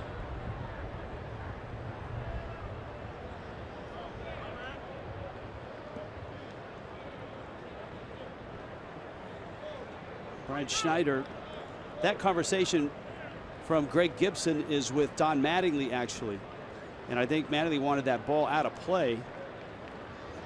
Ichiro fires it out. And the reason he wanted it out of play is the pitch bounced in the dirt before Wieters fired it to first. And until Mattingly yelled from the dugout, that ball stayed in play. Got a little scuff on it. Yes, every time the ball hits the dirt, it's supposed to be taken out of play, or it can be. Well, it needs to be if you're a hitter. People always ask why. And all you need to do is walk a pitcher into the booth. He'll tell you all the fun things he can do with a scuffed baseball. 3-2. Ichiro, that's into center field, and that's a hit. And so the Marlins with runners first and second. Here comes Gordon, nobody out in the 7th. Now, nice at bat by Ichiro. Remember, he was put on point by that fastball outside the strike zone away. Ichiro continued to look out there. Finally got something he liked and threw it back through the middle. 23rd pinch hit on the season now.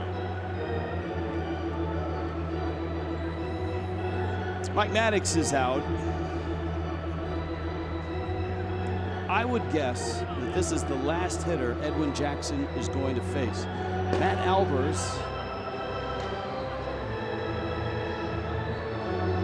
is warming up, and it looks like he's completely warmed up. I think you're right.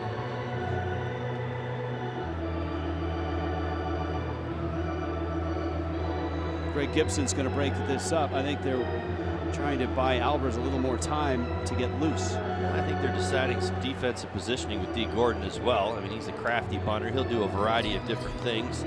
Not that this is a bunting situation. It certainly is not. But you never know with D.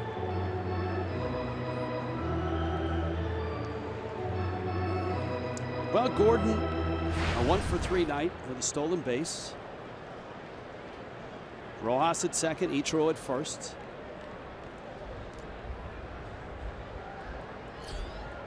Miami down 3 in the 7th.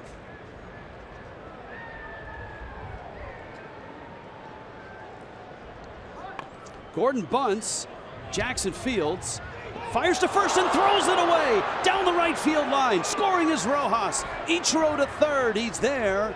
Gordon gets to second, and the Nationals throw one away. And again, the wet turf, that grass. Remember the throw by Dietrich? Yes. And Jackson throws this one away. Well, it seems like he did everything right as far as taking his time, but you see the throw. Obviously, D. Gordon flashing some of that elite speed. Remember, tools of the trade. This certainly was on the top 3 list. That throw almost catches D on the way by. Like Edwin Jackson threw a 2-seam fastball to first base with tailing action towards the Nationals dugout. Rojas scores easily. Ichiro over to third. Now Wieters goes out to talk to Jackson. Is he stalling for a few more throws? There's a lefty and a righty.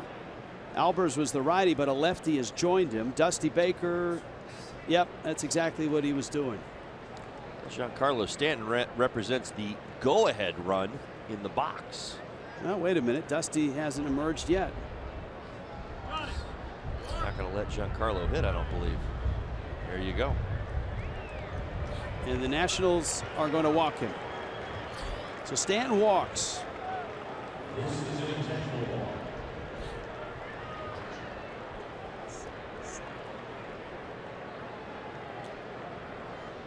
And here comes Dusty Baker. He's going to bring the lefty in to face Yelich, and the lefty just got up.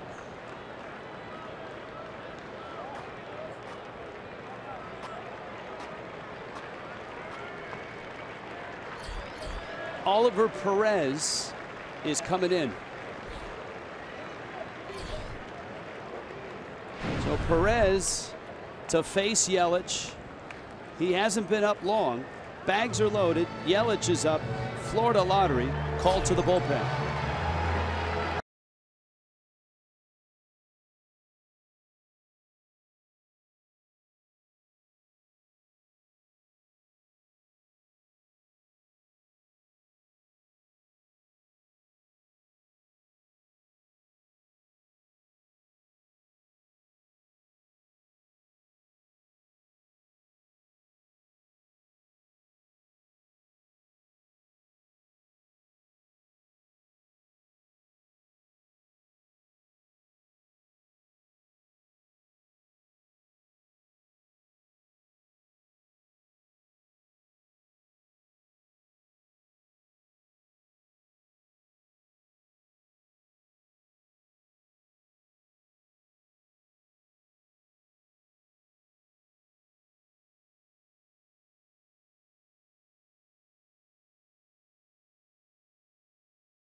Nationals on top of the Marlins.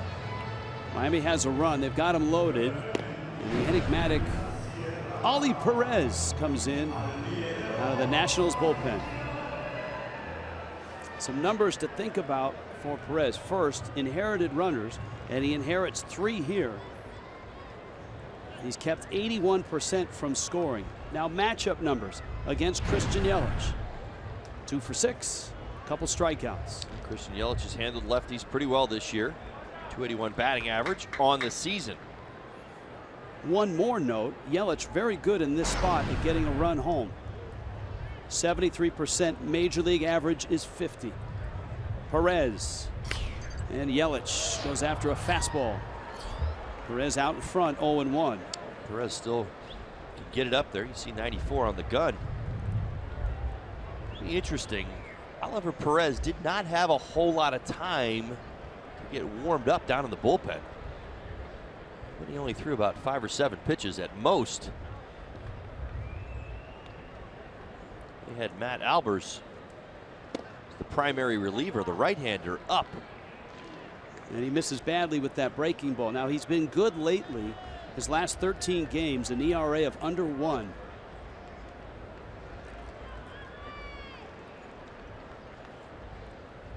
Christian Yelich has never hit a grand slam. Right now the Marlins would take just a garden variety single.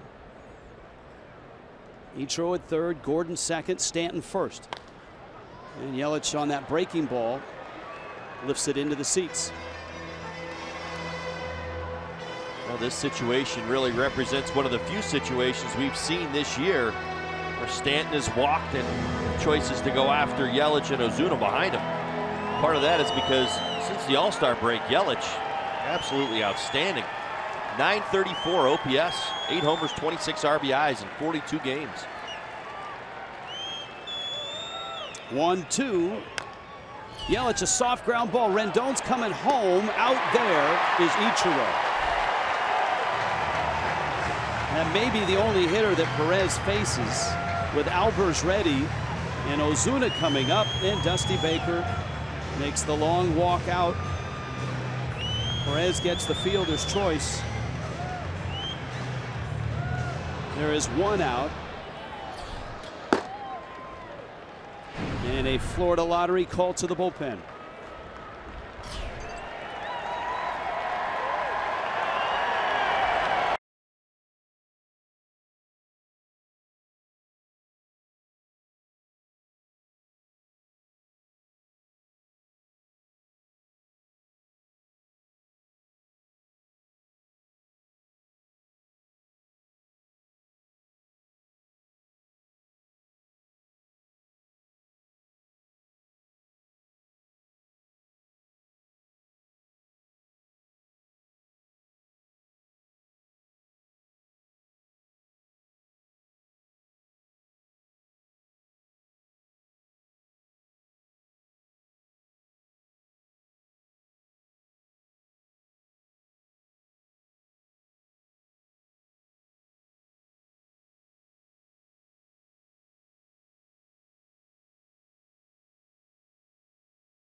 Down 2, Ozuna at the plate, and Matt Albers is on the mound. Now, Albers and Ozuna had a meeting earlier. Remember that game where the Nationals had a 6-0 lead and Scherzer got hurt and left? Yep, Marcell Ozuna took Matt Albers out, and the Marlins came back and won that ball game. And they meet again here tonight in D.C. Now both carrying momentum into this head-to-head matchup. They 1 for 3 with a home run. Albers has been on a roll himself. 10 2/3 consecutive scoreless innings. The ERA at 1.76 now. He's really stepped in for Ryan Madson, who's now on the disabled list. So Albers throwing the ball particularly well, but this is a key spot, and I'm sure he has not forgotten what Marcell did last time they met. 0 for 2 with a walk is Ozuna tonight. Fastball. This is outside. No place to put Ozuna.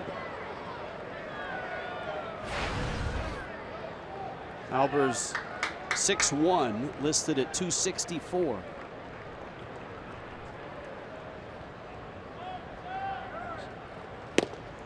That catches the corner. Marcell 365 with runners in scoring position this season.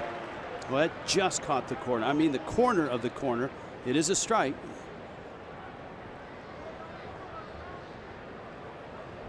Ball and a strike. Slider. Now Ozuna takes his walk. Tries to collect himself for the count 1-2.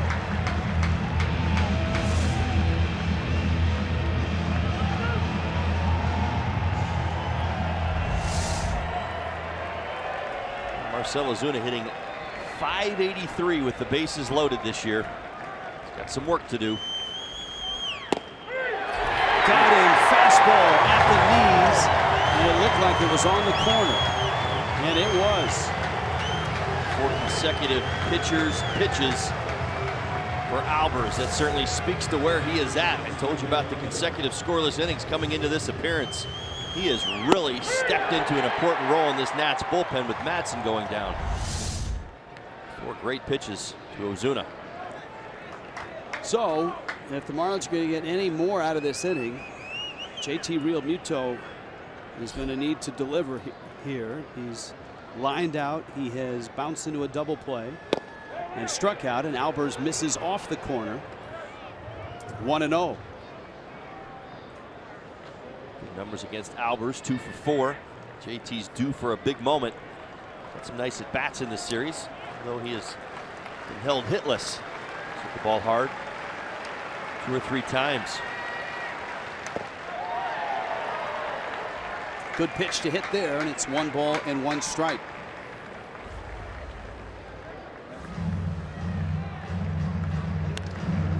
Albers throwing hard slider, 2-seam fastball action. Will run back towards JT Realmuto, the hitter. Saw against Ozuna, started it off the plate and worked it back towards the corner. There's the slider at 89. You see how that fastball worked back to the corner twice against Ozuna. You got Gordon at third, Stanton at second, Yelich at first. Miami's down 2 with 2 outs in the 7th. Breaking ball finds the plate, and it's 2-2. Yeah, it's a big pitch. JT thought the 2-seamer was coming and got a slider. I think he double up on it, and he did. Still got 1 strike to work with. Fans on their feet. 2-2. Fouled at the plate. Does he have confidence to throw that slider again? Well, I think he does. You're locked in like Albers is right now. He trusts both his pitches. He'll go back to it.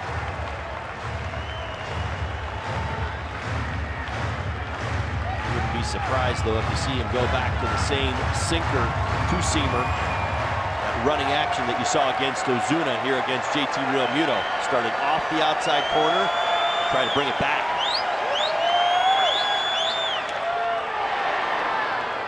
Gets a piece. Stays at 2-2. That was right in on his hands. It is tough for a hitter to lay off, especially with 2 strikes. You see it out of his hand. He starts out over that inner third, that lane over the plate, and it just kind of bores in on your hands. So JT working a 2-strike approach right now, just defending the strike zone. So, is it 2-seamer, or does he go back to that slider? Well, probably, my guess is he'll go back to the slider. JT is working for a mistake. That's what you're hoping for. You're defending the zone, hoping that a mistake happens. 2-2. Little chopper, Turner onto first in time. Miami has to settle for just a run, and Edwin Jackson. And the Nationals are still on top. Let's head back to the studio for this Jeep Compass game break.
DC. Nationals have a 5-3 lead, 10 hits for Washington. Miami has 6 hits. Fish just left the bases loaded. Yeah, Giancarlo hit his 51st. That was back in the first. Every Nationals hitter has a base hit. Vance Worley lasted just 4 1/3. Harlan Garcia an inning and 2/3 of fine relief. And Junichi Tazawa takes over now for Miami. Rich Waltz along with Todd Hollinsworth. Jessica Blaylock is with us as well. John Sulzer is our producer. Christian Roberts, our critically acclaimed director. And Ken Lee, our generally well-liked graphics coordinator. Among others of the fine women and men working on our television crew here in Washington, D.C. Zawa is working on 3 consecutive scoreless appearances. Picked up the win Saturday night versus the Padres. Trey Turner leads it off. Top of the order for the Nationals. Bottom 7 here. Turner drives it right field. Stanton goes back, squares up, and makes the catch. Get the ballpark pass and get yourself into every remaining Marlins home game. It's $29.99 a month. So for the month of September, $29.99 gets you into a lot of good baseball. It's less than $3 a game. Go to MLB.com ballpark app or visit Marlins.com/pass today. Alejandro De Aza. Emails and tweets tonight. We got off of that for a while. And we'll jump back in. Robert from Miami has a question for you, Todd Hollinsworth. Yes, sir. Given how hot Stanton is in the 2nd spot in the order, what are the pros and cons of batting the pitcher 8th? Perhaps a guy like Miguel Rojas 9th. I've mentioned that a few times behind the scenes and on live television, but I guess you've given me the opportunity. Well, and again, you'd love to ideally have speed there. Now, the right way to say this is that I think Miguel Rojas would certainly be good if he was hitting 9th, in that his on-base percentage certainly speaks to the opportunity, and that's what you're referring to. I think Miguel Rojas would be maybe the first candidate that we would all think of, but then you also have to see him as a leadoff hitter. At the same time, he doesn't possess nearly the same speed D does. And so the argument that you have is that if Rojas was hot and actually getting on base fairly consistently, like he was, I'd say a couple weeks ago, he's cooled off a little bit of late.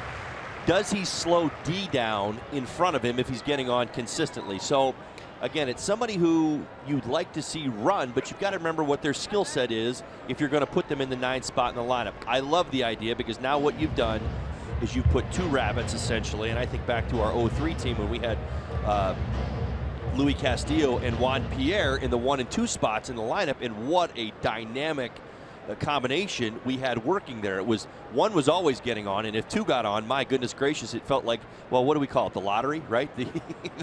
We do the lottery during the broadcast. So Florida in-game lottery. Florida in-game lottery. Thank you very much. That's what we thought was going on. It is a great idea, but you got to have the right skill set down there. De Aza strikes out and argues loudly at home plate. And here is Daniel Murphy. Maybe the biggest at bat of the ball game was Daniel Murphy in the 3rd inning. The Nationals had runners at 2nd and 3rd, and there were 2 outs. Murphy had such great numbers against Vance Worley.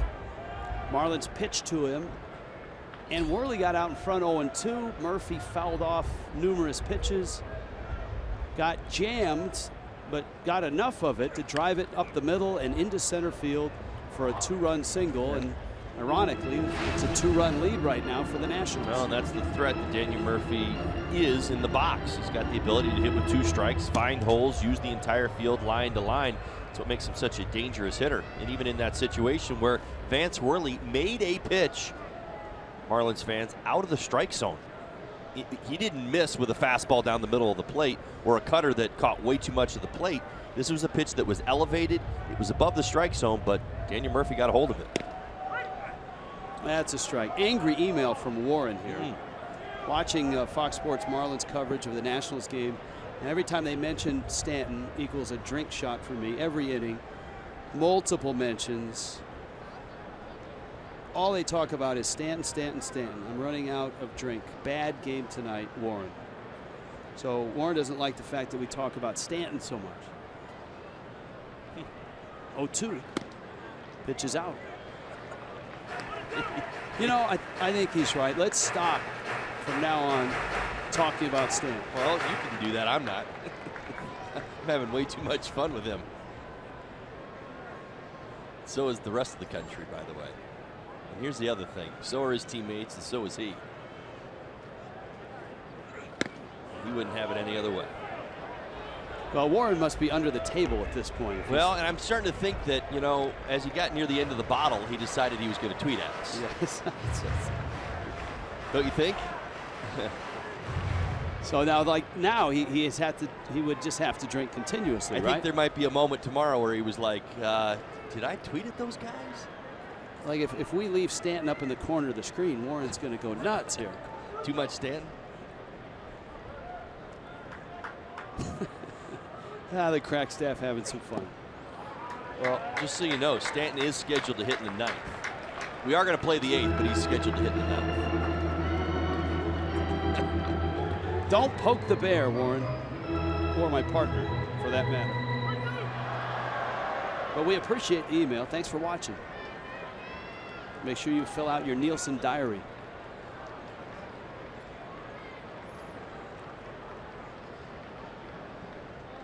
Three-2 to Murphy. Lines it right center field. Man, that guy can hit. Off the wall it goes. Stanton retrieves it. Daniel Murphy. His second hit tonight. He's 2 for 3. Well, the more pitches he sees, it seems just about every type of at-bat, the better he gets. He picks on a split-finger fastball. Goes down to get it. To drive it off the right center field wall. The guy next to Christian Yelich plays it off the wall and gets it back in.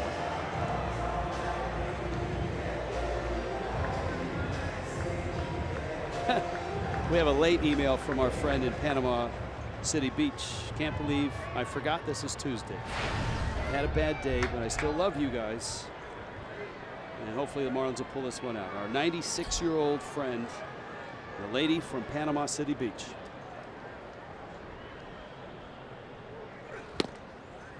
Zawa, a fastball that misses out. Zimmerman, an RBI single in the 5th. How's that? 5-3, Nationals on top. And of course, Washington's revamped bullpen. Marlins have been able to see it a lot, really, in this month of August. Brandon Kinsler is usually the first out. Ryan Madsen right now is on the disabled list.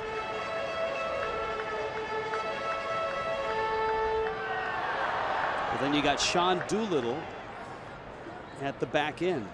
Doolittle 13 for 13 in saves and save opportunities with his new team, Washington Nationals.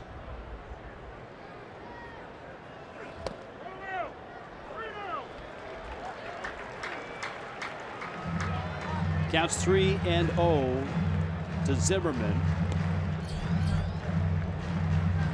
You got a lefty bat in Lind on deck.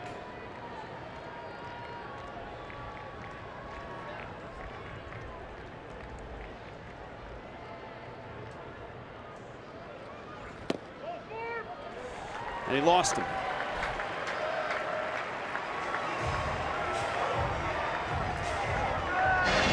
Inside look from Toyota, the all-new RAV4. High-scoring offense. Yeah, the Nationals are pretty darn good, and they've had a lot of their offense on the disabled list at times this year. 23 5-run innings. Wow. 20 10-run games. Yeah, I mean, that's more than the Rockies. It's more than the Houston Astros and that dynamic offense they've got going.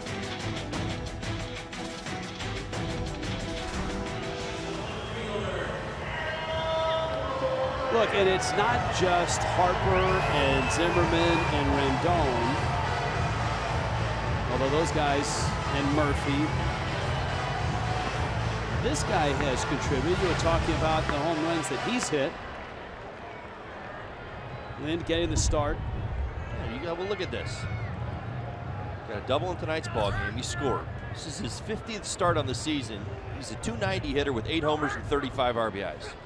I mean, as a reserve, you're getting 8 homers and 35 RBIs in 50 games. I mean, those are numbers that starters put up. And look what he does late in ball games.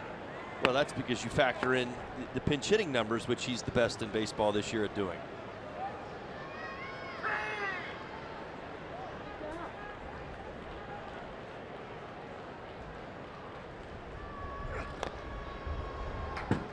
Tazawa's out in front of him, 0-2. Tazawa do that too often. Second, third, or fourth pitch of it, only a sequence.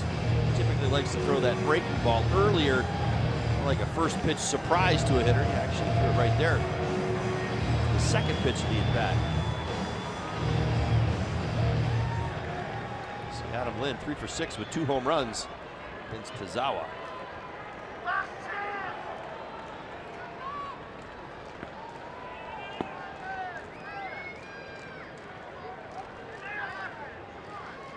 Oh, 2.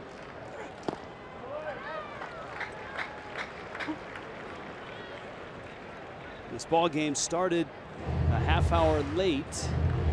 Rained all day in Washington, D.C. It stopped about 6:30. Grounds crew not only had the tarp over the infield, they had big blowers under that tarp all day, keeping the infield dry.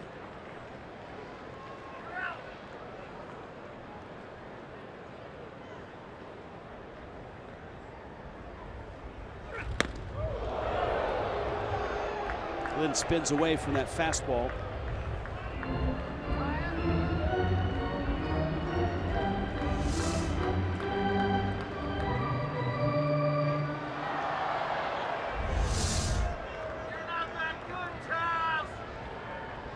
Two balls, 2 strikes. Murphy's at second, Zimmerman's at first.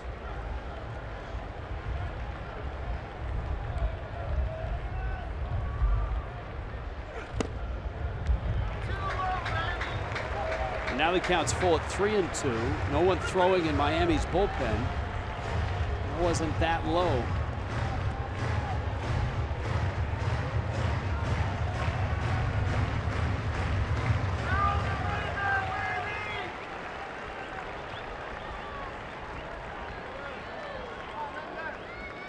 That's it, what he throws here.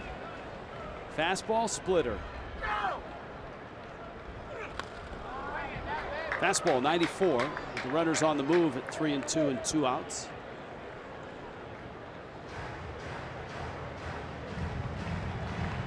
You can almost see it in Lynn's eyes. He's in a reversed course. Of course, early in the count, he's looking a little bit more fastball and defending against the secondary pitches. Once he got to 2 strikes, he's looking for the splitting and defending against the fastball. And I think you saw it right there at 94. He's still guarding that strike zone, trying to let that ball get deep, make sure he gets a good look at it. So for Tazawa, that's the challenge.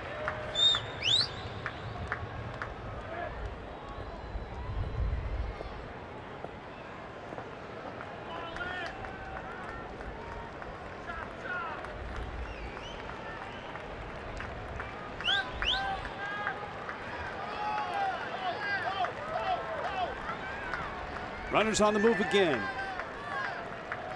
3-2 to Lind. And he threw the split and bounced it. And Lind did not blink. So now they're loaded, and now you've got Rendon to face.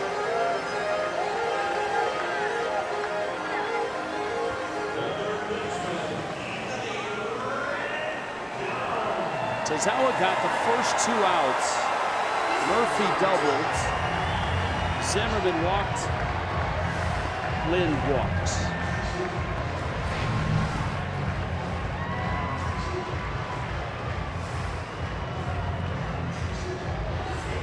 Rendon quite productive with the bases loaded this season.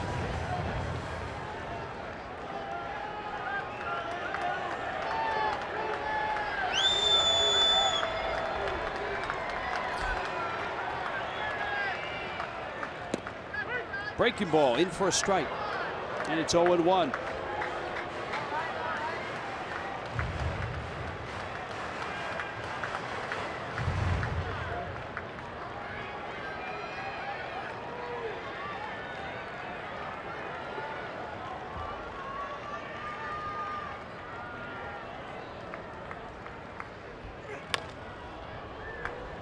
Well, he got out in front of Lind, 0-2. Now he's out in front here of Rendon, 0-2. See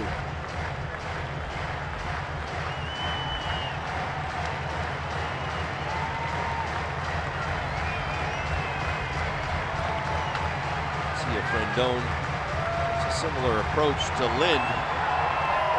Watch from the on-deck circle. Sometimes what happens against Tazawa, you start to look again, secondary pitch, and defend the fastball. That's just in.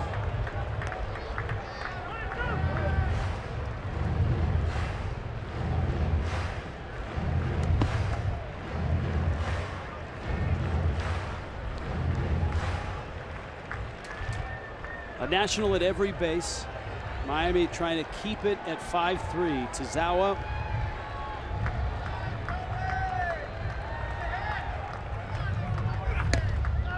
Misses outside. So the pattern starting to repeat itself. Get ahead.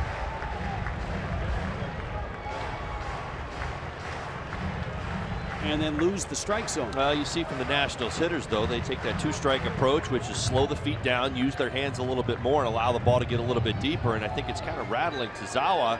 They're just not chasing the same way as they are at the beginning of the at-bat, even with a few different pitches. 2-2.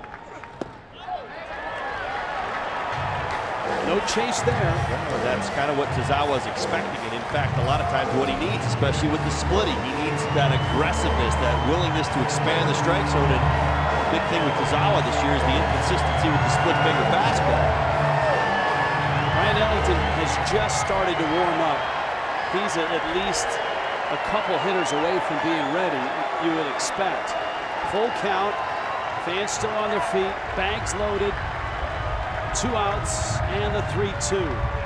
Fastball line drive in the gap right center. That's going to chase home all 3 runs. Rendon clears the bases, and the Nationals crack it open.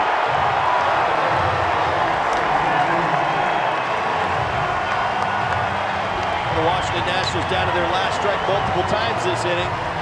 Rendon worked his way all the way back to 3-2. Earned himself a fastball out over the plate. Tied his career high with 85 RBIs now.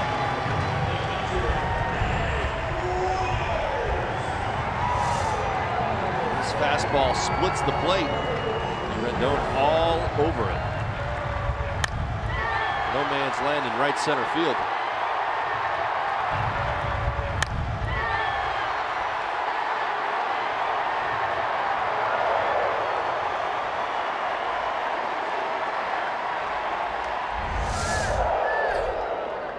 Matt Wieters now. Rendon's at second. It's 8-3 Nationals.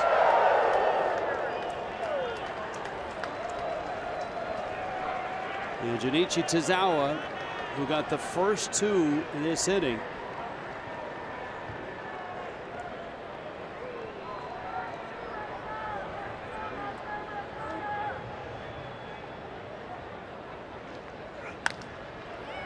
Wieters rolls it up the middle. Rojas has it, fires to first in time. But a big inning for the Nationals and a big hit for Anthony Rendon, who has driven in 4 tonight.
first.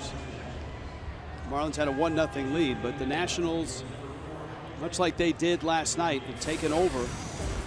Tonight, on Emails in Twitter Tuesday, Baseball America's Best Tools issue. Best hitter, American League, Mike Trout. This is the guy I would pay to watch. Jose Altuve. He's sort of like a mini Miggy, right? They are best of friends. Two Venezuelans. Yeah, that Cabrera guy's pretty good. Yes, like the sign. He's got my vote. In D.C. tonight, Nationals bullpen Brandon Kintzler comes out of the pen. And Kintzler will get Derek Dietrich, Tomas Telis, and then Miguel Rojas. Kendrick now in left. Michael Taylor into the ball game. He is in center, and Diaz is now in right. Yeah, the Nationals defense in the outfield to start the game was not their strongest, probably the best way to put it. So Dusty Baker, after this outfield of his helps deliver some runs, puts his best defense, or not his best, but a better defense out there. Dietrich climbs in against Kintzler, all-star.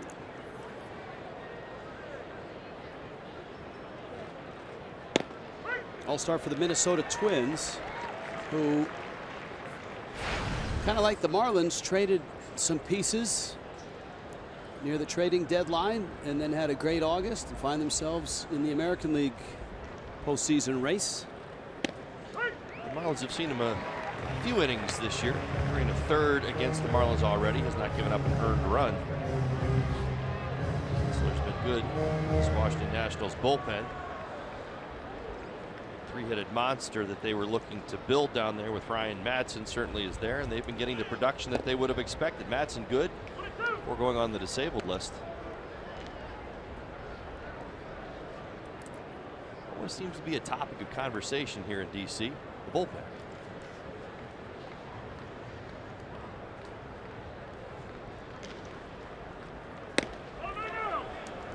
Fastball, no swing. Yeah, I mean, you can just go through the history of the Nationals as postseason teams. Drew Storen in 11, but remember he had the collapse against the Cardinals in Game 5. Tyler Clippard the next year, Rafael Soriano for a couple years, Storen again in 15, and then the Jonathan Papelbon experience was last year.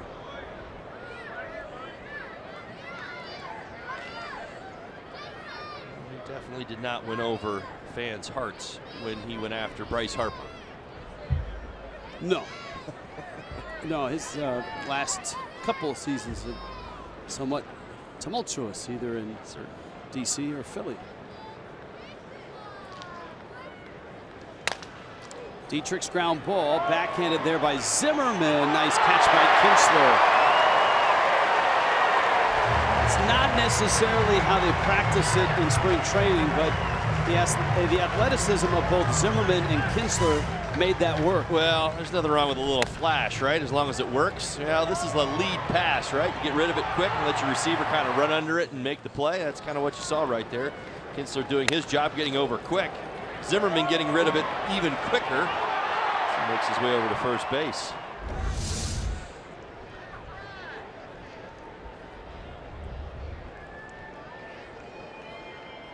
Tomas Telis coming up.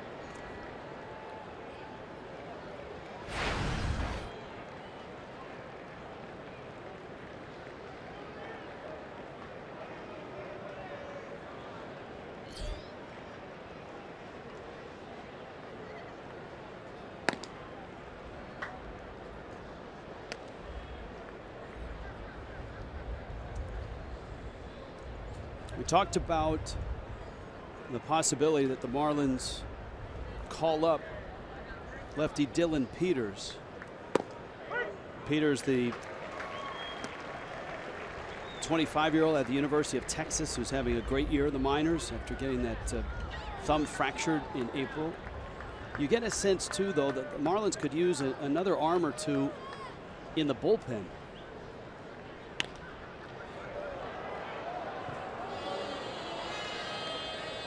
Rosters expand on September 1st. Teams stock the bullpen with a few arms from the minor leagues to soak up some innings. As well, you'll get guys that have speed, that have power. You can use as pinch runners, pinch hitters. One fouled at the plate.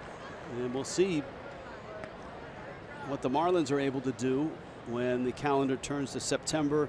That would be Friday night.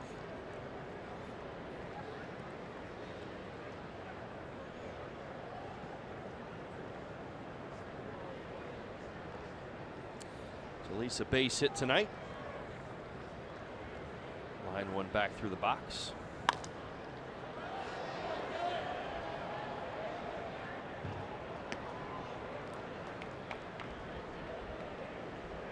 Count 1-2. A Vance Worley start. Worley wobbled in the third, gave up 2 runs. Another run in the fourth. 2 more in the fifth.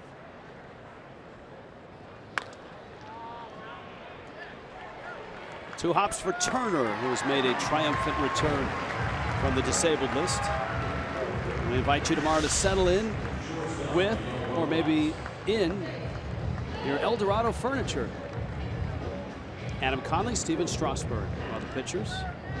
At 3:30 starts for Marlins Live, 4 o'clock first pitch here in DC. Conley, Strasburg tomorrow afternoon.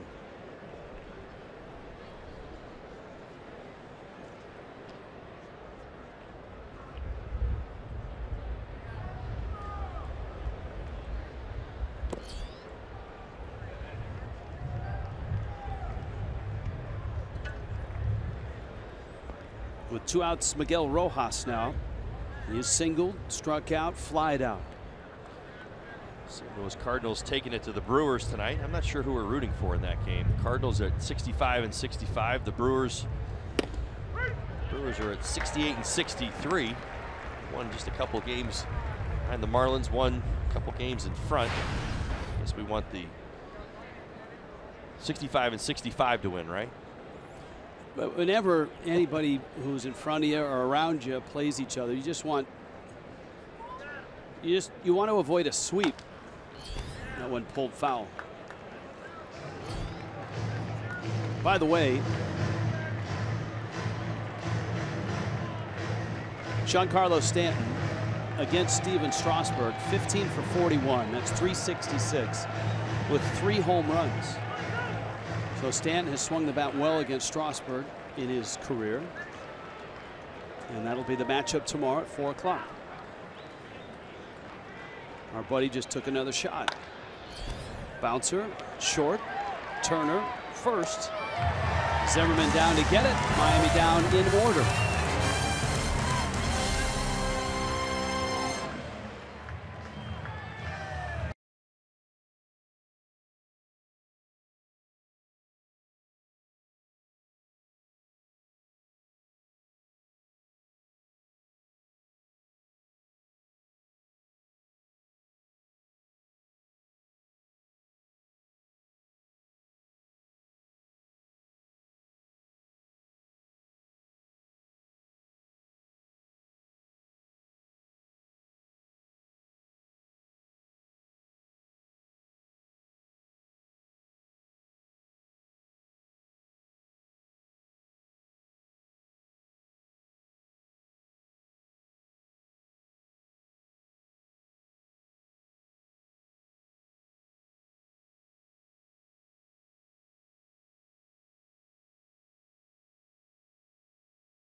Bottom 8, 8-3. This ball game got away from the Marlins in that 3-run 7th by the Nationals. Our best tools tonight, as chosen by Baseball America. Best pitcher, National League, Clayton Kershaw, Max Scherzer, Zach Greinke in the 3 spot. Weigh in on this, Todd. You good with 1 and 2? I certainly am, and I think that there is a little gap between the 1 and 2 and pretty much everybody else in the National League, in my personal opinion. I'd certainly throw in a Jake Arrieta. I think he's pretty well back to the Jake Arrieta we remember from a couple of seasons ago and even last year. Devastating cutter, hard arm angle that hitters struggle with so much. There's a lot of different ways you can go with it. There's a few guys that maybe could fit into that 3 spot, but I'd throw in my 2 cents on Arrieta. What about Strasburg? Strasburg as well. I just didn't want to go 2 Nationals. Not healthy enough? No, I didn't want to go 2 Nationals. All right. Because I didn't want to give too much love to the Nats tonight. Because Gio Gonzalez actually. Well, yeah, right. He's on the list. He's on that list too. So. Right, exactly. So I didn't want to go 4. All right. My whole point. Mets fan said, hey, what about Jacob deGrom? He's having one heck of a season, I'll tell you that. He is. Despite everybody else's injuries. He's been the most consistent guy in that rotation. It's been impressive. There is the pride of Hialeah, Gio Gonzalez. Here's your ERA leaders. The ERA leaders are not afraid to go all Nationals. Well, I'm not afraid to do it. I just wasn't interested. I know, you chose not to. Right.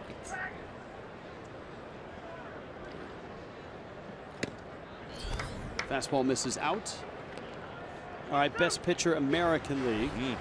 Chris Sale, Corey Kluber, Dallas Keuchel. You buying that? Those are all 3 great answers. Yeah, I'll stick to my earlier answer. I just think right now, for me, like I said, this is debatable. I know there's a lot of people out there. I know, by the way, Chris Sale, another outstanding performance tonight. I would just go Kluber as the number 1 and Sale as the number 2. My feedback from guys I know around the American League about Kluber is he is not fun. Chris Sale is intimidating, dominating, and certainly can rack up the strikeouts with anybody. But Kluber is really an uncomfortable at bat. Brian Ellington coming in throwing triple digits. And that fastball gets by Kendrick. 1 out here.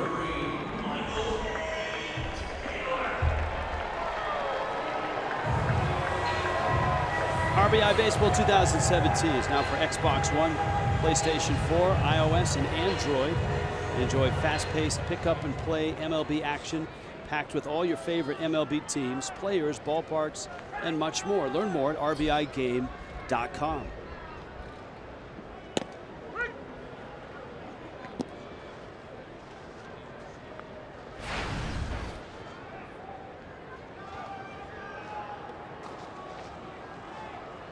They just got this young man back a couple of weeks ago.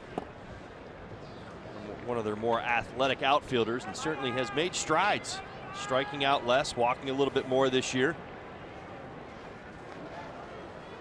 Go get the baseball in center field.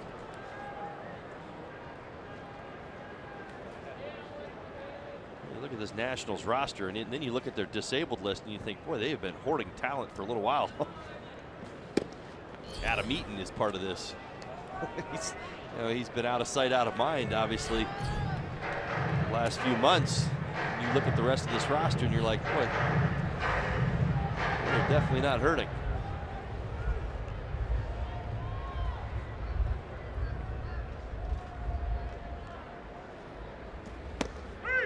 That's strike 3 at the knees. Great location, especially when it's 100 miles an hour.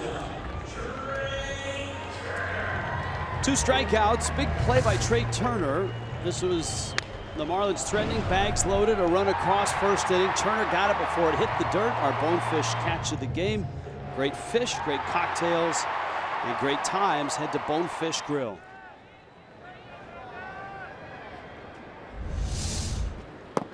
Isn't that what the game of baseball does? It tests you right away. First inning back on the field. 50 games out. Get a tough in-between line drive that catch right there saved a run for sure.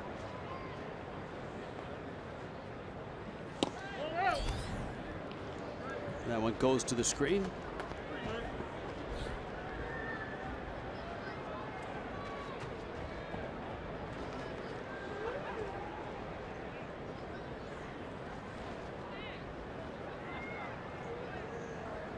We have had a flurry of tweets and emails from folks that use a shovel for work. That.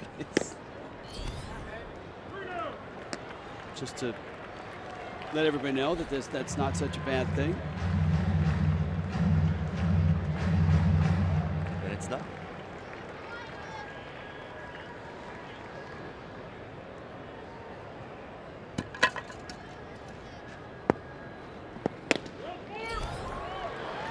Turner walks.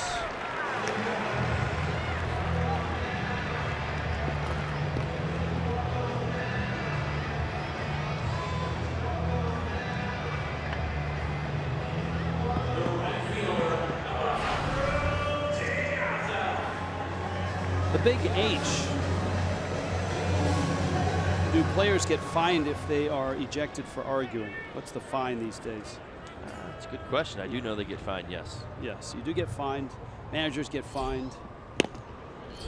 Some players will get fined for not getting tossed, right? If you like, say you get to first base and you're upset and you bash your helmet into the ground, and that's oh yeah, there's all sorts of little fines equipment out there. fine. Right, absolutely, right. I always remember that. I got a couple of those. You can get fined if your uniform is not in accordance to Major League standards. There's all sorts of little rules. There's you got team rules as well. A lot of times there's a kangaroo court on most teams. You don't run out to your position. Some places it's you don't advance a base runner or do the job. Situation demands or requires. You're late for a team meeting. Ooh, that's a big one. Late for a bus. Don't ever be late. That's a big no-no. Late for a flight. Oof. Yeah, that's probably top of the list for most.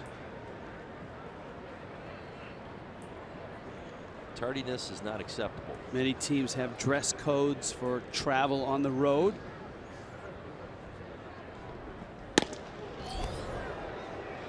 That does extend to the media, doesn't it? Yes. So far, you are in compliance this year. So, thumbs up to you. Way to go.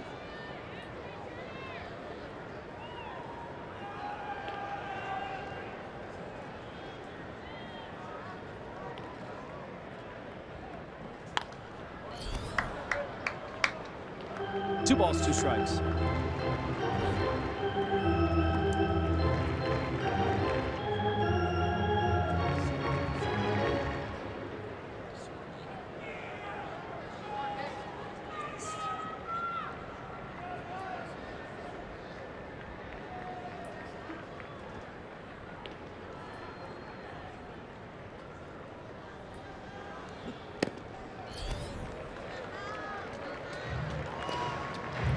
Fastball misses out.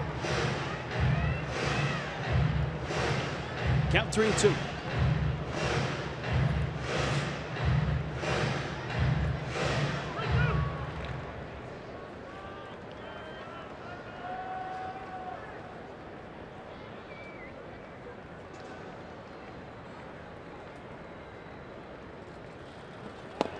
And De Aza strikes out. So Ellington strikes out 3. And the Marlins are down to their last 3 outs. Giancarlo's got an AB coming here in the 9th. Number 51 left the yard in the first. He gets some swings in the 9th.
Brought to you by Southwest. Transparency, low fares, nothing to hide by the all-new Jeep Compass.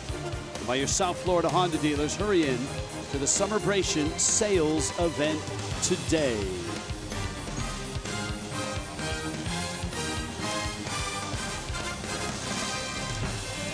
Lincoln Memorial, one of the great sights here in D.C. And the Washington Nationals have dominated this series so far. A blowout win last night, an 8-3 lead, and their closer, and a good one, Sean Doolittle, on the mound here. Obviously not a closed situation with a 5-run lead in the 9th. Rojas, Gordon, and Stanton. As Howard Cosell used to say long ago, they're not saying boo, they're saying do. Doolittle has been outstanding for the Nats. Uses that fastball about 85% of the time, loves to elevate it. Hides the ball well. 13 for 13 in save opportunities, 3 versus the Marlins. And it is Aviles who gets the at-bat here, and he takes a strike. It's 1-1.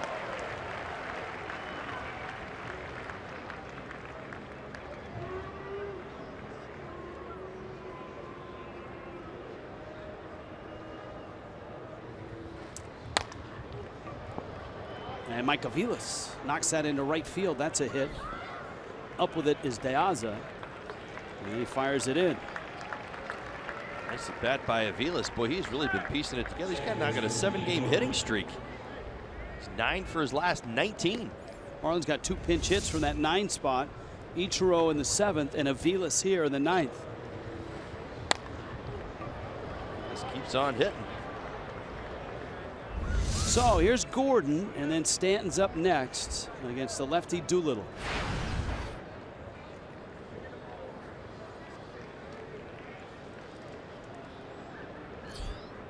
Gordon 1 for 3 with a sacrifice bunt.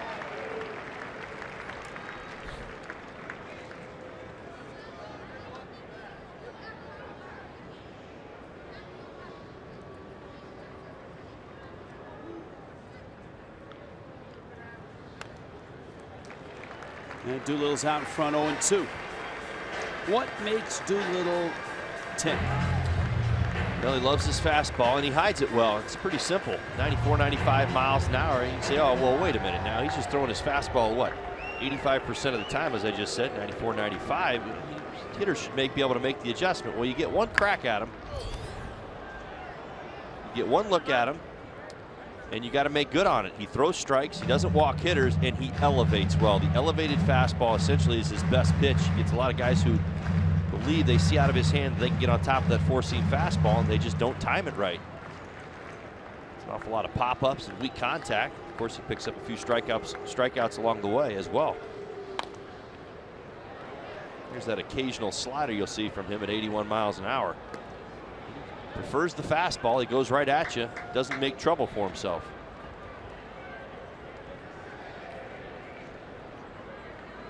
He does not give up a lot of home runs either. Good combination for a closer, right? Doesn't give up home runs and doesn't walk guys. Gordon trying to stay alive. Gets a piece of that.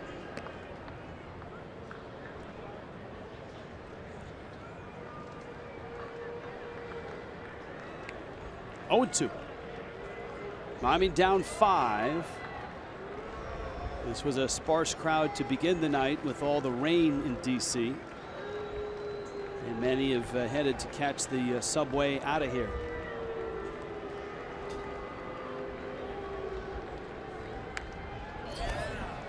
Dean putting up quite a fight. Fouled off a few different elevated fastballs. You see that one there at 97. 81-mile-an-hour slider as well. Of course, the cool thing about Doolittle, well, it's not the cool thing, but it's one of the cool things about Doolittle is that he was a position player before he was a pitcher. Left-handed shortstop. Into center field. That's a hit. D. Gordon, his 2nd hit tonight, his 4th hit of the series. And here comes Stanton. Cricket presents something to smile about. If you missed it, in the rain. Stanton blasted another one. You can see the water pop right off the ball and the bat at the point of contact there. Telling me it was going farther? Never know. 440. 440 for number 51. And Stanton climbs in here. First and second against Doolittle.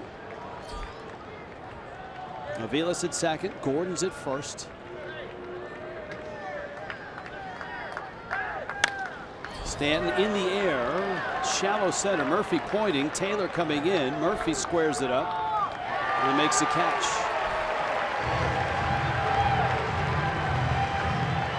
As Doolittle gets Stanton. There's one out. Right after him with the elevated fastball. Here comes Yelich. Giancarlo just missed a couple tonight. That sacrifice fly, second at bat. All the way to the warning track in center field. Maybe a different night it might have gone out, and that fastball right there.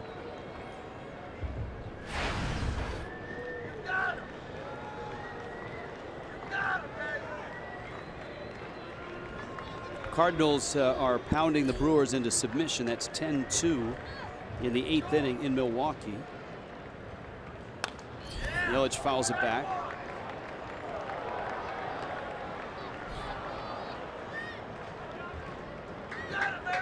Colorado at home against Detroit, and the Tigers have rallied to tie that game. Remember, the Tigers held on for a 1-run win last night. It's 3-3 Tigers and Rockies. 7th inning. Yelich a liner. Rendon's got it. He'll hold it. And a shot at a double play. I think if he had gone to second, but with a 5-run lead, he was wise just to hold on. A little bit of an overshift. He had ways to go to get to second. You see it right there. He's playing deep. He would have had to hit him on the run. You're right. Rendon, of course, 4 RBIs, and the biggest hit of the night, the 3-run double. And again, the chant of "Do." That's what was on his Players Weekend jersey. Actually, was "Do." It was D with about 7 or 8 O's after it.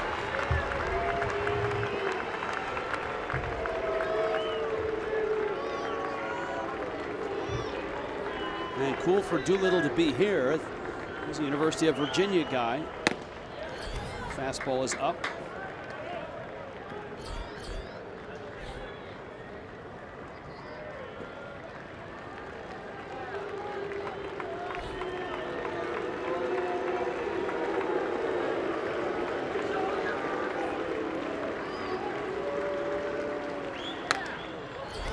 Ozuna pops that one back and out of play.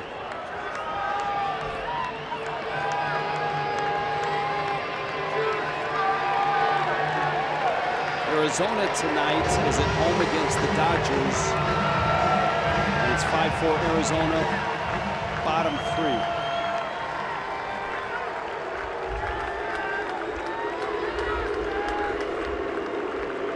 Ozuna, an 0 for 3 with a walk. 1-2.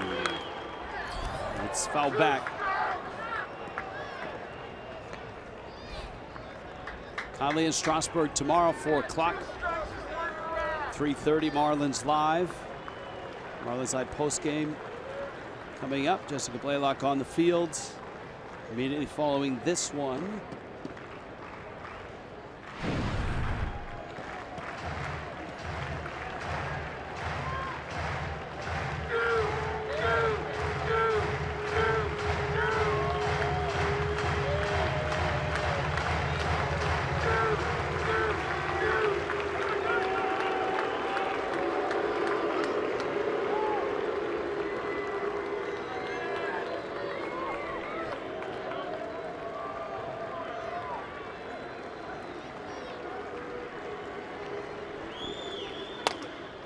Ozuna rolls it to Murphy, and the Nationals have taken the first 2, both in convincing fashion, of this series. Anthony Rendon knocks home 4. Big night for him. And Dusty Baker's Nationals get another player off the disabled list. Trey Turner, he contributes as well.